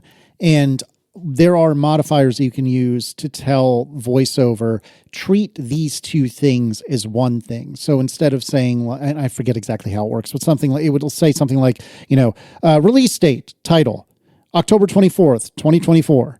Well, now it says you can have it say, released on October 24th, 2024 or something like that. And you can do that pretty easily. So if that's what you're talking about, you and I can talk after the show and I can show you how I did that. Yes, please tell me. A lot of my problem is I have a lot of things laid out in grid views and stuff. And so the label and the value are separated. So I can't even put one modifier on both of them. So it's a little anyway, I'm not, I know it's not going to be, the voiceover support is not going to be great, but I want it to be okay. And so I'm trying to get to the level of I could use this with my eyes closed and tell what the things are. I want it to say reasonable things for every item, and just figuring out where I can get it to say the right things is a little bit tricky. Oh, and you'll be shocked to learn that controlling focus in SwiftUI and Mac is terrible. Oh, it's terrible on iOS too. I was fighting that earlier today. It's worse on the Mac. I believe it's so bad. Yeah, there's does the focus state stuff exist on Mac yet? Yeah, it is. Yeah, it is. It's a little limited. The way it interacts in the hierarchy is bananas. Like Yes. doing things on the parent view overrides things in the child view. And you're like, but I don't want it. Like the whole point is if I override it on the child, like why is the parent taking over? Like, it just makes certain things like very difficult. So I'm struggling. Final item, analytics. I said in the last show, I didn't want to deal with it at all. Having all the feedback from the Testflight testers on it, by the way, I want to thank all the ATP members. Casey was totally right. You are all great testers. I have so much feedback, so much of it great. Just appreciate all of it. It also quickly led me to learn that I need analytics because trying to get a sense of what's going on, I was not able to do that and I'll tell you, I'm reading everybody's feedback. I cannot respond to all of it. If I responded to all your feedback, all I would do all week is just respond to feedback. So I thank you for all your Testflight feedback, but I can't actually respond to you all. It doesn't mean I'm not reading it. I am. But anyway, I need analytics, unfortunately. A company that is apparently a friend of the show offered me a free account for their analytics service, which I gladly accepted. I probably wouldn't have done this if they had not given me a free account, so thank you to them. And I am trying it out and collecting analytics and seeing what it can tell me. I'm fighting a little bit with the analytics backend, but at the very least, the front end is doing stuff. What am I collecting? Just numbers. How many items did you scan? How many files? How many folders? How many errors did you encounter? How many bytes did you scan? How many bytes did you reclaim? How many bytes could you have reclaimed? How many times did you launch the app? I think I just listed everything that I'm collecting. It is completely anonymous. There is no, no personally identifying information whatsoever. It's just a bunch of numbers. And yeah, that's it. And so it's given me some insight, at least, into the testers. And I was glad I liked this analytics package because incorporating into the app took like 2 seconds. It was straightforward to do. I am not enjoying the back end where I get to analyze this data because it is beating me up with a query language that I do not like. But, it is what it is. So I will probably ship with that analytics in there. So I'm sure he won't mind me sharing this.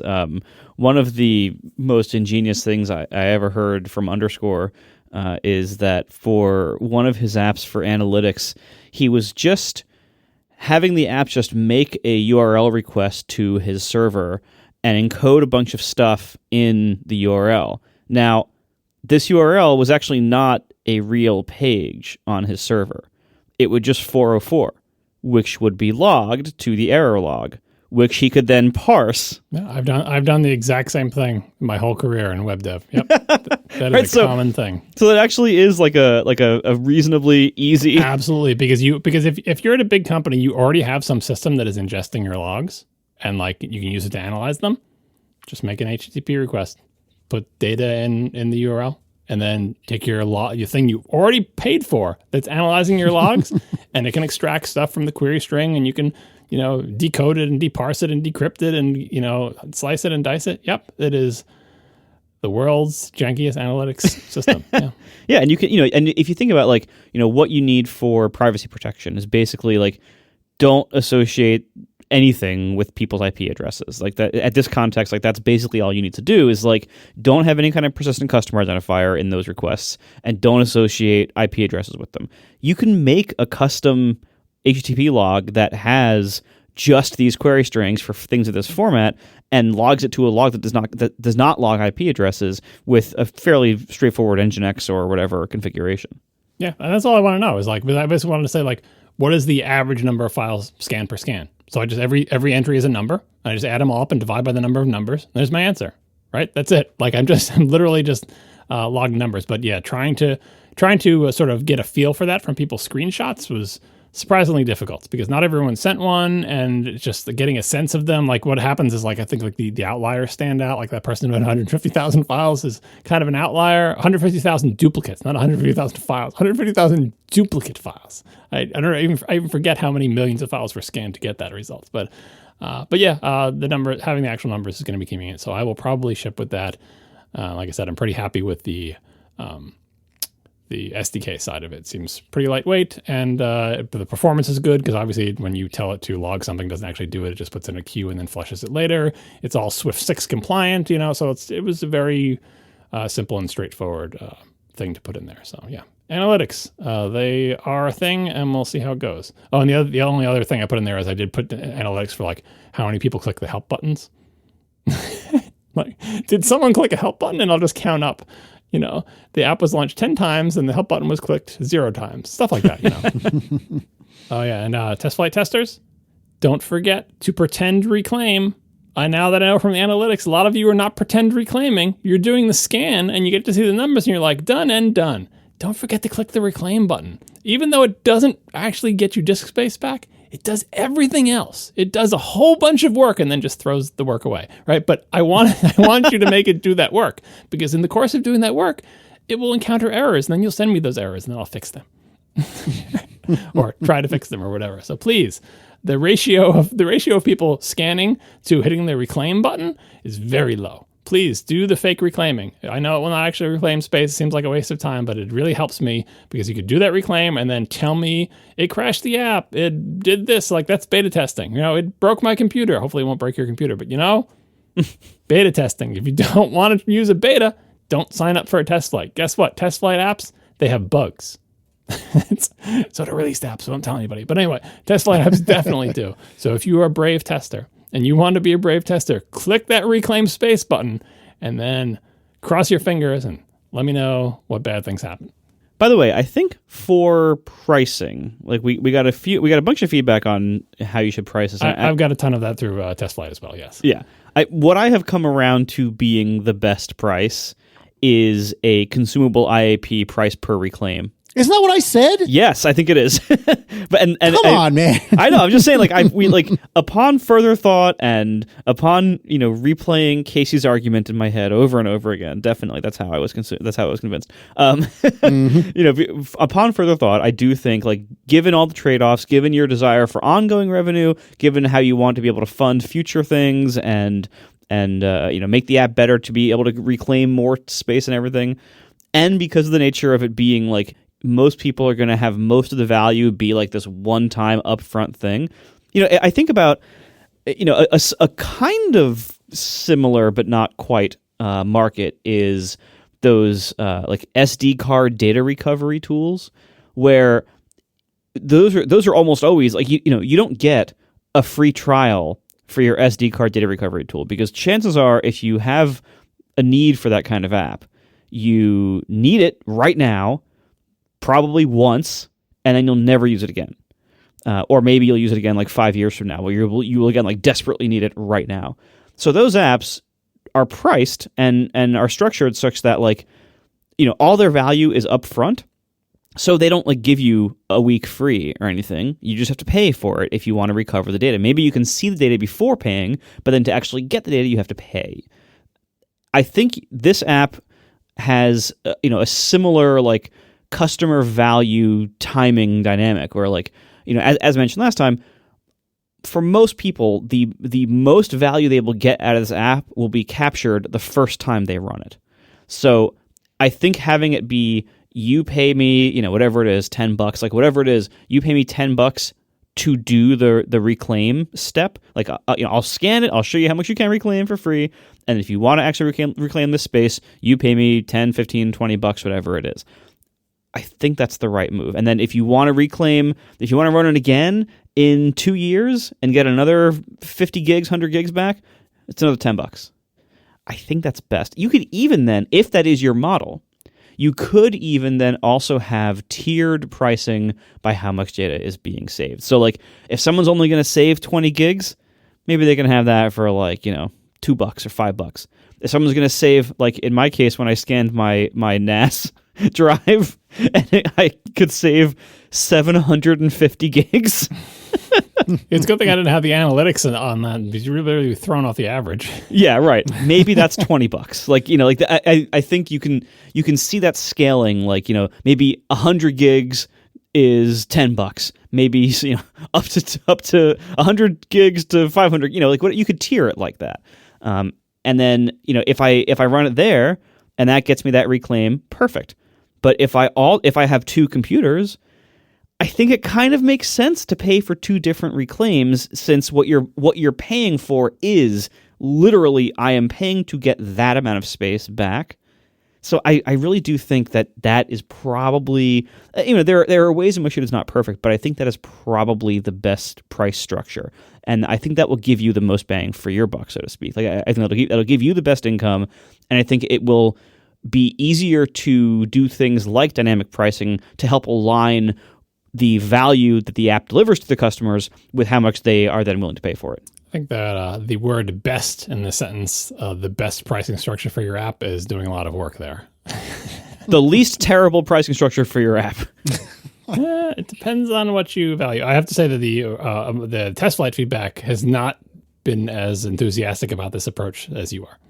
But again, test flight is not necessarily representative either because they're all like ATP members and, they're technical people or whatever. But then again, they're also the people who are going to buy the app. And anyway, I'm not really worrying too much about pricing at this point, except for dealing with bugs related to pricing, which I'm still trying to make sure I can make sure everything works the way it's supposed to. Before I ship, I can obviously change my mind about monetization stuff. But for now, I'm just working on the app. I obviously agree with Marco, who's in turn agreeing with me that I really think consumables, this is one of the very, very few places other than a game that I think consumable does make sense. And I think it's worth considering. And you likely will not end up going that route, which I understand, but I really think you should think about it. We are sponsored this episode by DeleteMe. You ever wonder how much your personal data is out there on the internet for anyone to see and easily find with a quick web search? It's so much more than you think. Your name, your contact info, your phone number, social security number, getting a little creepy, your home address, getting pretty creepy, even that same information about your family members, which to me is extra creepy. All of that is being compiled by data brokers and is easily sold online to whoever wants it. And this means your data is just a commodity. Anybody can buy your private information. You can even find it really easily with web searches for free. This can lead to identity theft, phishing attempts, harassment, and spam, and all sorts of problems. So you can protect your privacy better with DeleteMe. Here's what they do. They go to the data broker sites. You tell them what information you want deleted, and their experts will go and remove it from those data brokers. They send you regular personalized privacy reports showing what they found, where they found it, and what they were able to remove. They're always working for you. It isn't just like a one-time thing. They are constantly monitoring and removing this information you don't want from these brokers' databases. And this makes it much harder to find your stuff. It shows up in way fewer places. So DeleteMe does all the hard work of wiping your and your family's personal info from these data brokers. So you can take control of your data and keep your private life more private by signing up for DeleteMe. Now at a special discount for our listeners. Today you get 20% off your DeleteMe plan when you go to joindeleteme.com/ATP. Use promo code ATP at checkout. The only way to get 20% off is to go to joindeleteme.com/ATP and enter code ATP at checkout. That's joindeleteme.com/ATP, code ATP. Thank you so much to DeleteMe for sponsoring our show. All right, let's do some Ask ATP, and we start with Jeremy Kelleher, who wrote probably 3 years ago, knowing us, but I think it was actually fairly recently. Wondering about your suggestions for a nerd who will be shopping for their first home soon. While I'm touring homes, are there tech-related questions I should ask? I'm thinking, is there Ethernet running throughout the house, or is there power in the garage I can use for an EV charger? I think those questions are great. You're also hitting me at a bad time, or really a great time, depending on how you look at it, because as we'll probably be talking about in the post-show, I'm turning into one of those. It's not CrossFit. No, it's the nerd equivalent. It's Home Assistant. And so I think it is not quite as healthy. Not nearly as healthy, and probably quite a bit more expensive. It's worth thinking about if you want to do any sort of home automation, be that, HomeKit, be it Home Assistant, be it whatever.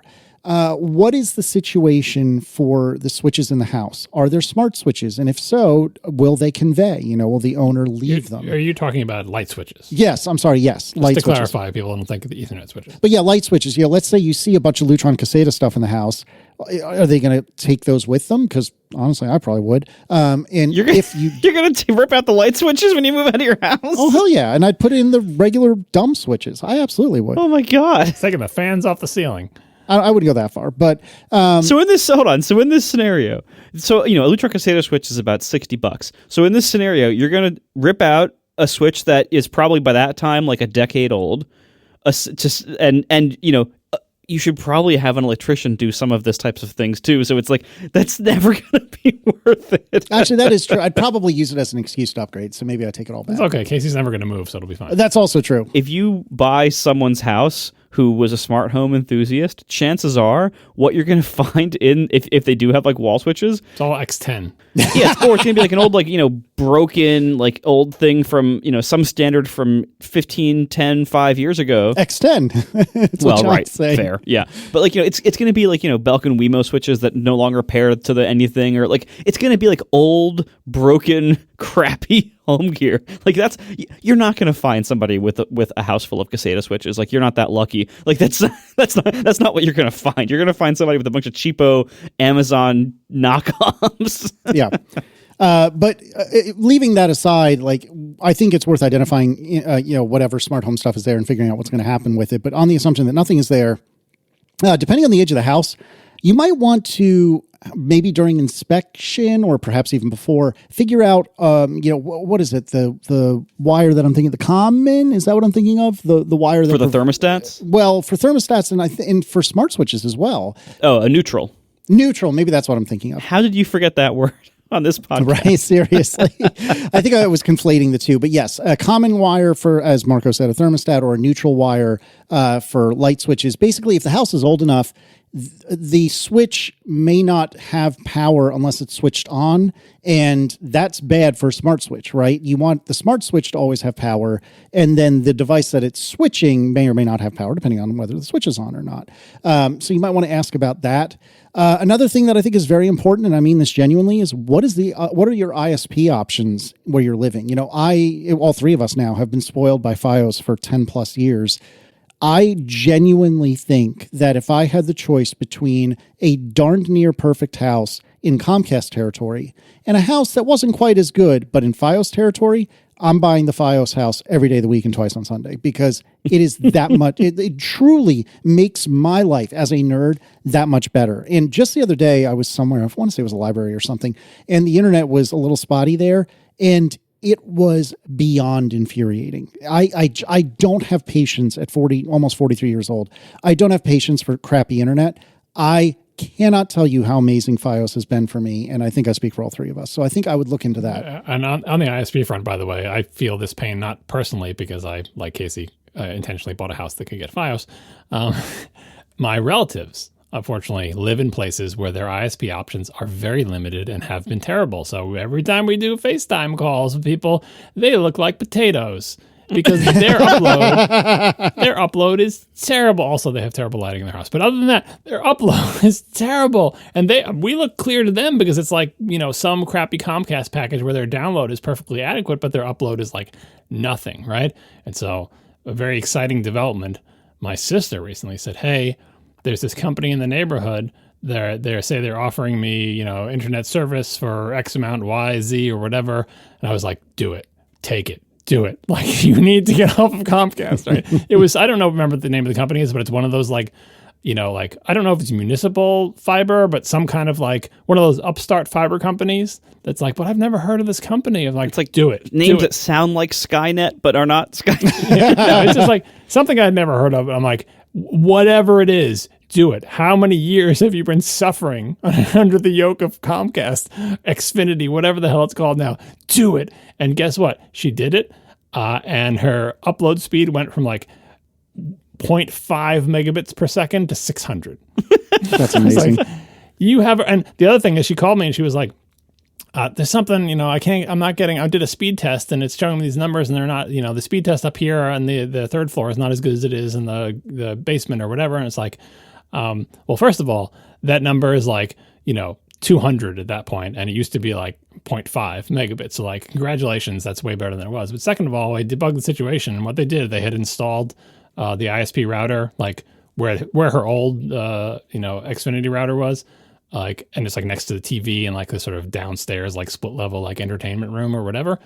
But she had an Eero system that I'd given her, one of my old Eeros. I gave her and installed at her house to try to like mesh network the Wi-Fi from what is essentially the basement up to like the third floor or like loft area where she's got her iMac on Wi-Fi essentially. And she's had that Eero system for ages. And so she's like, I hooked up the Eero to try to get better signal to the Mac upstairs, but it's not working. I looked at the way everything was configured and she had 2 Wi-Fi networks, both somehow with the same SSID, but they were like fighting with each other. In the end, the solution was unplug all the Eeros, put them into a Ziploc bag, find someone else who wants them, and use the one router that this weird, janky fly-by-night company that gives you fiber gave her that's in the basement. And now she's at 400 megabits per second up and down, symmetrical from a wireless iMac on the third floor. I'm like, welcome to civilization. Mm-hmm. ISPs make such a big difference. You think, oh, you're such a prima donna, you need to have your fast speed for your torrents. No. It's about human connection. Do you do FaceTime calls with your family or like Google Video? Like this is how we see. This is how we see our relatives. If people who aren't flying around from place to place, right? We see the other people in our family and talk to them through two-way video. And if people have poor upload, you can't see them. It's not a thing that you can control yourself, but so this is the gift you give to everyone else. Get a good ISP with good upload speed. Do not ignore the Xfinity thing that say, oh, look at this big number you're going to get down. Who cares about down? You want symmetrical. And cable tends not to be symmetrical for a lot of historical and technical reasons, and fiber tends to be. So yeah, look for a house that has a choice of fiber ISPs, not just Verizon, but there's all sorts of other ones that are around. And again, I don't even remember the name of this company. Anything is better than massively asymmetrical and expensive cable.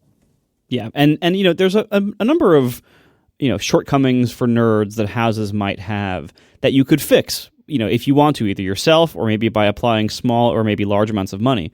Usually your availability of ISPs cannot be fixed with any amount of money. Sometimes you can pay somebody to run a cable to your house, but that's rare. Yeah, you're going to pay them huge amounts of money, like enough to buy 5 more houses. Right. Yeah. For the most part, whatever ISPs are available for your address, you're stuck with that. And it's very hard to ever change it. So my sister has been in the same town for, 15, 20 years. Finally, she has one ISP choice. It's right. Not like RCN or Xfinity or whatever. Yeah. And so, when you're thinking about, going back to Jeremy's question here, is there power in the garage you can use for an EV charger? Well, if there's not, usually the circuit breaker box is in the garage. So it's pretty easy for an electrician to come out and add that without too much cost or hassle because you're adding something in a garage next to the circuit breaker. That's fine. That's one of the. I already actually answered Jeremy's email from who knows how long ago because I didn't want to leave them hanging about this. But that was the main piece of advice I had: is when purchasing a home and when you're looking at a home. And I was giving advice from the perspective of somebody who did the one amount of home shopping he has ever done in a very hot real estate market, where the idea of picking a house based on what it has is laughable, let alone demanding that you have things. It's just like trying to find a house that will accept your bid and waiving the inspection and just accepting that a family of rats lives there or whatever, because that's what it's like in a hot real estate market. And you don't forget to ask to offer 20% over asking. Anyway, the way I'm framing it as questions is finding out what you're going to have to do to the house when you buy it to factor that into your equations. Not you should look for a house that has this. Marco's right. The ISP thing is the one thing you have to do that because you can't fix this. But almost everything else, especially if you're in a hot real estate market, is I'm giving you advice so you know what you're in for. Not so that will influence your choice. You should not forego a house that doesn't have what I'm about to describe, but just be aware that the house you're buying doesn't have this because you're going to have to pay for it yourself. And the one thing I suggested was find out how many amps are supplied by the circuit breaker, the panel. How many amps of power are available in this house? I forget what they come in 100, 150, 200 or whatever. You kind of have to know how much power is already in the electrical system in the house and how close to the limit of that power the house is. Very small house might not need that much. Very big house might need more. Does it have air conditioners? How many, air conditioning units does it have? What is the heating and cooling like? And then you have to add to that the loads that you think you're going to add with your nerd stuff. Do you have an EV? Do you have a bunch of computers? Do you have a big TV and entertainment center? Do you have a big stereo? That's going to add up. You should do some kind of back of the envelope math and figure out, hey, this is a 3,000 square foot house with 100 amp service. Nope. I'm going to have to upgrade that. That's what I'm telling you. Look at the panel. Especially old houses are way under provisioned for modern standards. Yes, despite the fact that they had incandescent lights, they didn't have EVs, right? So be aware that when you're looking at a house, again, don't not buy it, but go to an electrician and say, hey, if I wanted to upgrade this service, and they just run another line from the street or connect the line that's already running from the street. It's not like you can't do it, but you have to pay an electrician to do it because you will die. Okay, pay an electrician to do this, please. Right? And it's going to cost you a lot of money because it is dangerous work that only an electrician can do. You want to know that number. So that was my number one piece of advice for any tech nerd buying a house. Find out how much power is going to it. And if you will have to, on day 0, before you move in, upgrade the service to your house and pay an electrician to do that. Yeah, well, and also that typically involves the electric company as well. Like you have to get approval from them to upgrade the service, and you will then have to replace probably your entire breaker box. Like it's quite a job, but it can be done. But it's probably like a few $1,000. And sometimes it has to be done. Yes, like if you want to live a sane life with like lots of electronic equipment, and it's definitely an EV. Yeah, and you can do stuff like smart breaker panel boxes that'll make better use of limited service, but usually upgrading your service is actually pretty much the same price as a smart breaker box, so you might as well just upgrade the service. But sometimes if you don't have that option... The smart breaker boxes terrify me. It's just like, yeah, we're just going to take power away from this part to deliver it over there. It's like, I need, like, let me do that. I'll turn lights off and stuff. I just need, I need it to be possible to cook in the oven or on the microwave at the same time. I need to be able to do that, like without the lights going out. So yes, please check your service. Yeah, and I think a corollary to that is how many open slots do you have in your box? I mean, it very well may be that you're going to replace it anyway, but if you're bursting at the seams, maybe you have 500 amp service. I'm being facetious, but you have 500 amp service, but you have one little itty bitty slot for a new circuit breaker. Well, guess what? Yeah, the whole kitchen's on one circuit breaker. That's the thing you want to know. That's the other, yeah, right. That's the other thing. But if you only have one slot available, then you're either going to need to have a daughter box or what have you, or you're probably going to need to replace the whole damn thing and rejigger it all. So that's also worth looking at. But in terms of nerd stuff, I mean, yeah, is there Ethernet running throughout the house? I think that's a fair question. If not Ethernet, is coax running throughout the house? I have had extremely good luck with, as I've talked about many times in the past, Mocha bridges, which are basically things that go from Ethernet to coax and then back again. So my house is sort of kind of wired for Ethernet. Nerds, just let it go. It's fine. My house is sort of kind of wired for Ethernet because I have these boxes in a couple of places and I just ride on the coax, and it's surprisingly fast. It's not as good as real Ethernet, but it's close. It's certainly not as good as fiber, am I right? But anyways, I would look at what is the in-wall situation for Ethernet, for coax, for anything really, and see what's available. But I think for me, that's most everything. Marco, I feel like you haven't had a chance to offer any unique suggestions. You've certainly had commentary about ours. Anything you can add? Yeah, mainly that, Ethernet running through the walls would be amazing. You're not that lucky. It's not going to happen. You're not going to find that. I don't think I've ever seen a house that had Ethernet already in the walls. Or if you did, it's not going to be like Cat 6 or Cat 7, so it won't do 1 gigabit or whatever. Yeah, so for me, the question there is not, is there Ethernet in the walls, and is there an EV charger? Because there won't be either of those things. But, although you're more likely to find an EV charger these days than Ethernet. But the question is, how hard is it to add it? And that depends on the house. Like, what would really help a lot is if the house has a basement or a crawl space under it and an attic above it. Then you can much more easily run wires, in and out, or if there's an attached garage, you can kind of go from the garage and go in and out of stuff. Basically, does your house have utility spaces above, below, or next to, or throughout, any kind of utility closets, anything like that, where you could run wires through and access the interior walls of some of the other rooms, by going in from above or below, so you don't have to tear up big sections of wall. So the question is not will you find a house with Ethernet? No, you won't. But the question is, how involved and disruptive and expensive will it be to add Ethernet to this house? And you don't necessarily if you're going to have to do that to a house, you don't need Ethernet in every single room.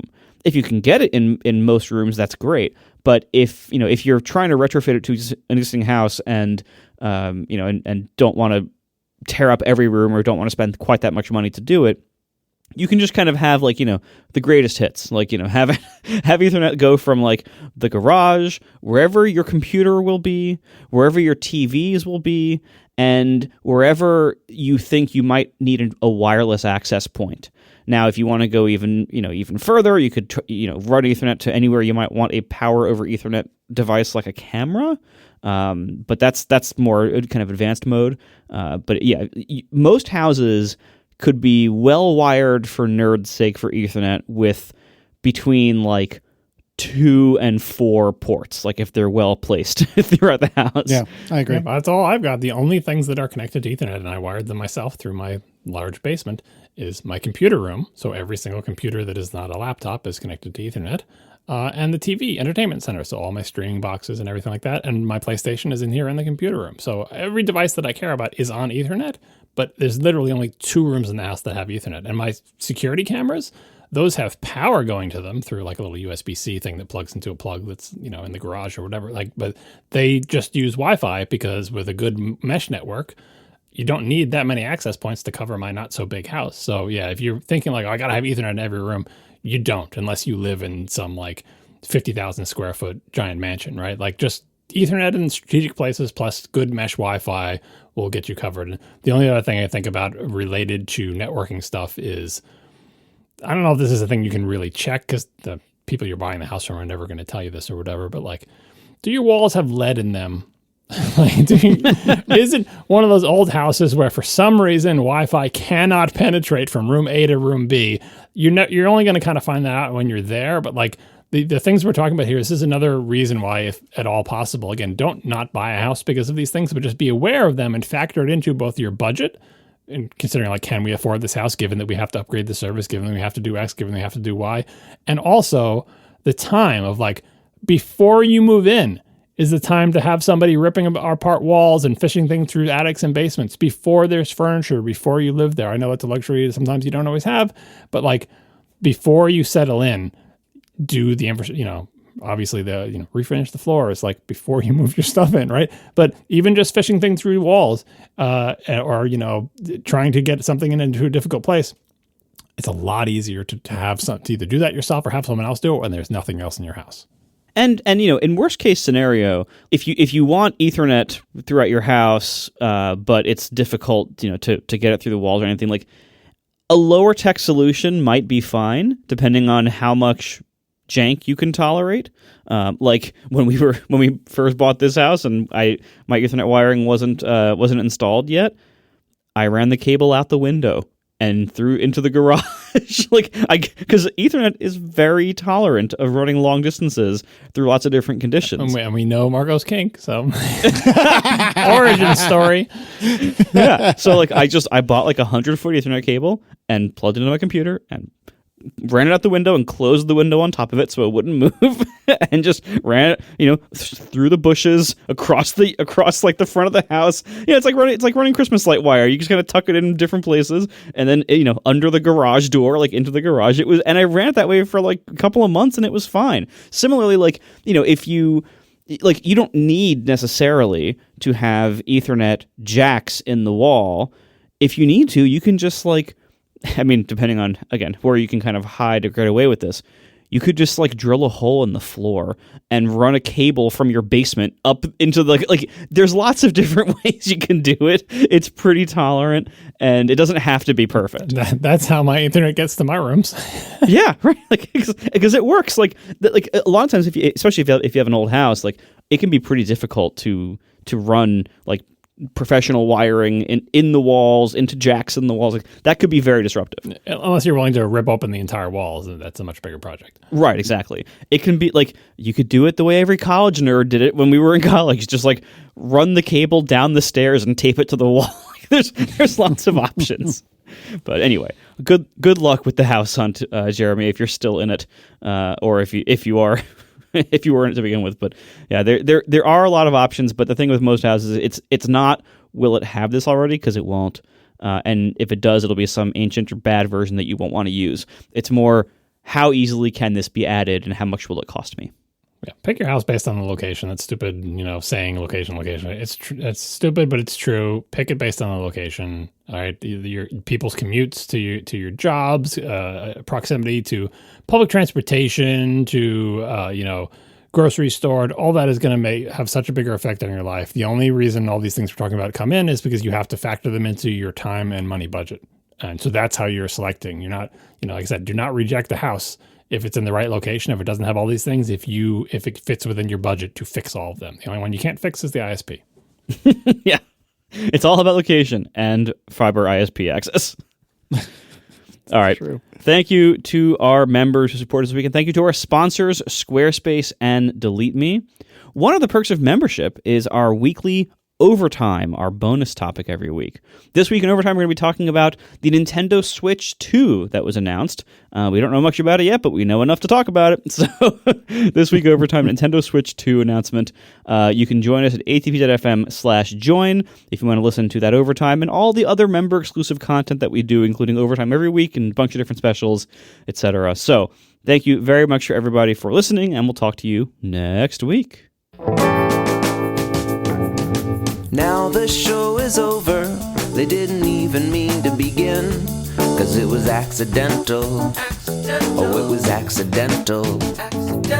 John didn't do any research, Marco and Casey wouldn't let him, 'cause it was accidental. Oh, it was accidental. And you can find the show notes at atp.fm. And if you're into Mastodon, you can follow them at CASEYLISS. So that's Casey Liss, MARCOARMENT, Marco Arment, SIRAC, USA Syracuse. It's accidental. They didn't mean to. Accidental. Tech podcast so long. So I alluded to a little bit of home automation talk earlier. Oh, I can't wait. There's been a monumental occurrence in the Liss household, which literally nobody in the household is even aware of other than me, but this is how it goes. So to recap, we talked, and I believe it was on episode 376, which we'll put a link in the show notes. We talked a couple of years ago, one of my pandemic projects, as especially nerds were wont to do, was to make the most cockamamie and ridiculous Rube Goldberg scenario for alerting myself if the garage door was open.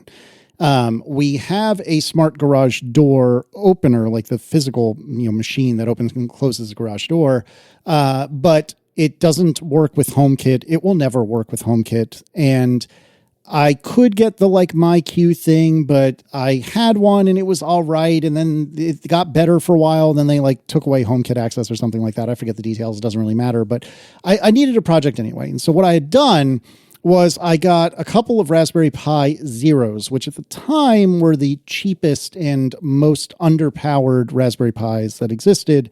I think they have things that are closer to an Arduino now, but either way, at the time in 2020, they were the cheapest I could get. They were 10 or $15, I think, each. I got 0 WHs, which is to say zeros that had Wi-Fi capability. There's the W, and the H meant that they had the GPIO, basically the I/O pins soldered on, because by default, a Raspberry Pi Zero doesn't have any of the pins to connect to other stuff. And I had one literally sitting on top of the garage door opener with a contact switch running on up to the top of the garage, and it would use that contact switch hooked to one of these aforementioned GPIO pins to figure out whether or not the garage door was open. And when it was opened or closed, either way, it would periodically broadcast a UDP packet on the network saying to anyone who wanted to listen, the garage is open, the garage is open, the garage is open, or whatever the case may be. And then I had another Pi Zero WH up in the bedroom hooked up to an LED, and when it received one of those UDP packets saying, the garage is open, then it would illuminate the LED. And although in the 2 or 3 years, I forget when we recorded that episode, it might have even been 5 years at this point. Time is something else. Anyways, in the several years since this, since I started this whole project, it's been mostly bulletproof, and there have been 5 or 10 times in 5 years that I have had the garage door closed because I noticed the red illuminated LED by my bed. So mission accomplished. Putting all that aside, recently, over the last several months, I've started to dabble again with Home Assistant. I had been running Homebridge, which was my preferred home automation thing of choice. And Homebridge is pretty darn good at taking things that don't have native HomeKit support and putting them into HomeKit. And that's done mostly via JavaScript, like add-ons and things like that, because, hey, why wouldn't you? JavaScript's everywhere. And I did like it and use it for a long time, but let me tell you, the Home Assistant people, you think John's flying monkeys are bad? Oh, let me tell you, the Home Assistant flying monkeys are worse. They will not stop talking about Home Assistant. Everything relates to Home Assistant. There's no problem that cannot be solved by Home Assistant, and it is the only software you should care about, period. And I always found that so incredibly off-putting. And I did try Home Assistant around the time I had trialed Homebridge, and I just couldn't wrap my head around it. It was wildly different than what I wanted, and I didn't understand how it worked. Well, I am here to tell you I now understand how it works. I am now one of the flying monkeys, and everything relates to Home Assistant now. There is no problem, gentlemen, that I cannot solve with Home Assistant. In my Home Assistant journey, I became aware of something that I should have known about. It's existed for like 20 years or something like that, but I'd never heard of before. And this is MQTT. It's an acronym I already forgotten what it stands for. It doesn't really matter.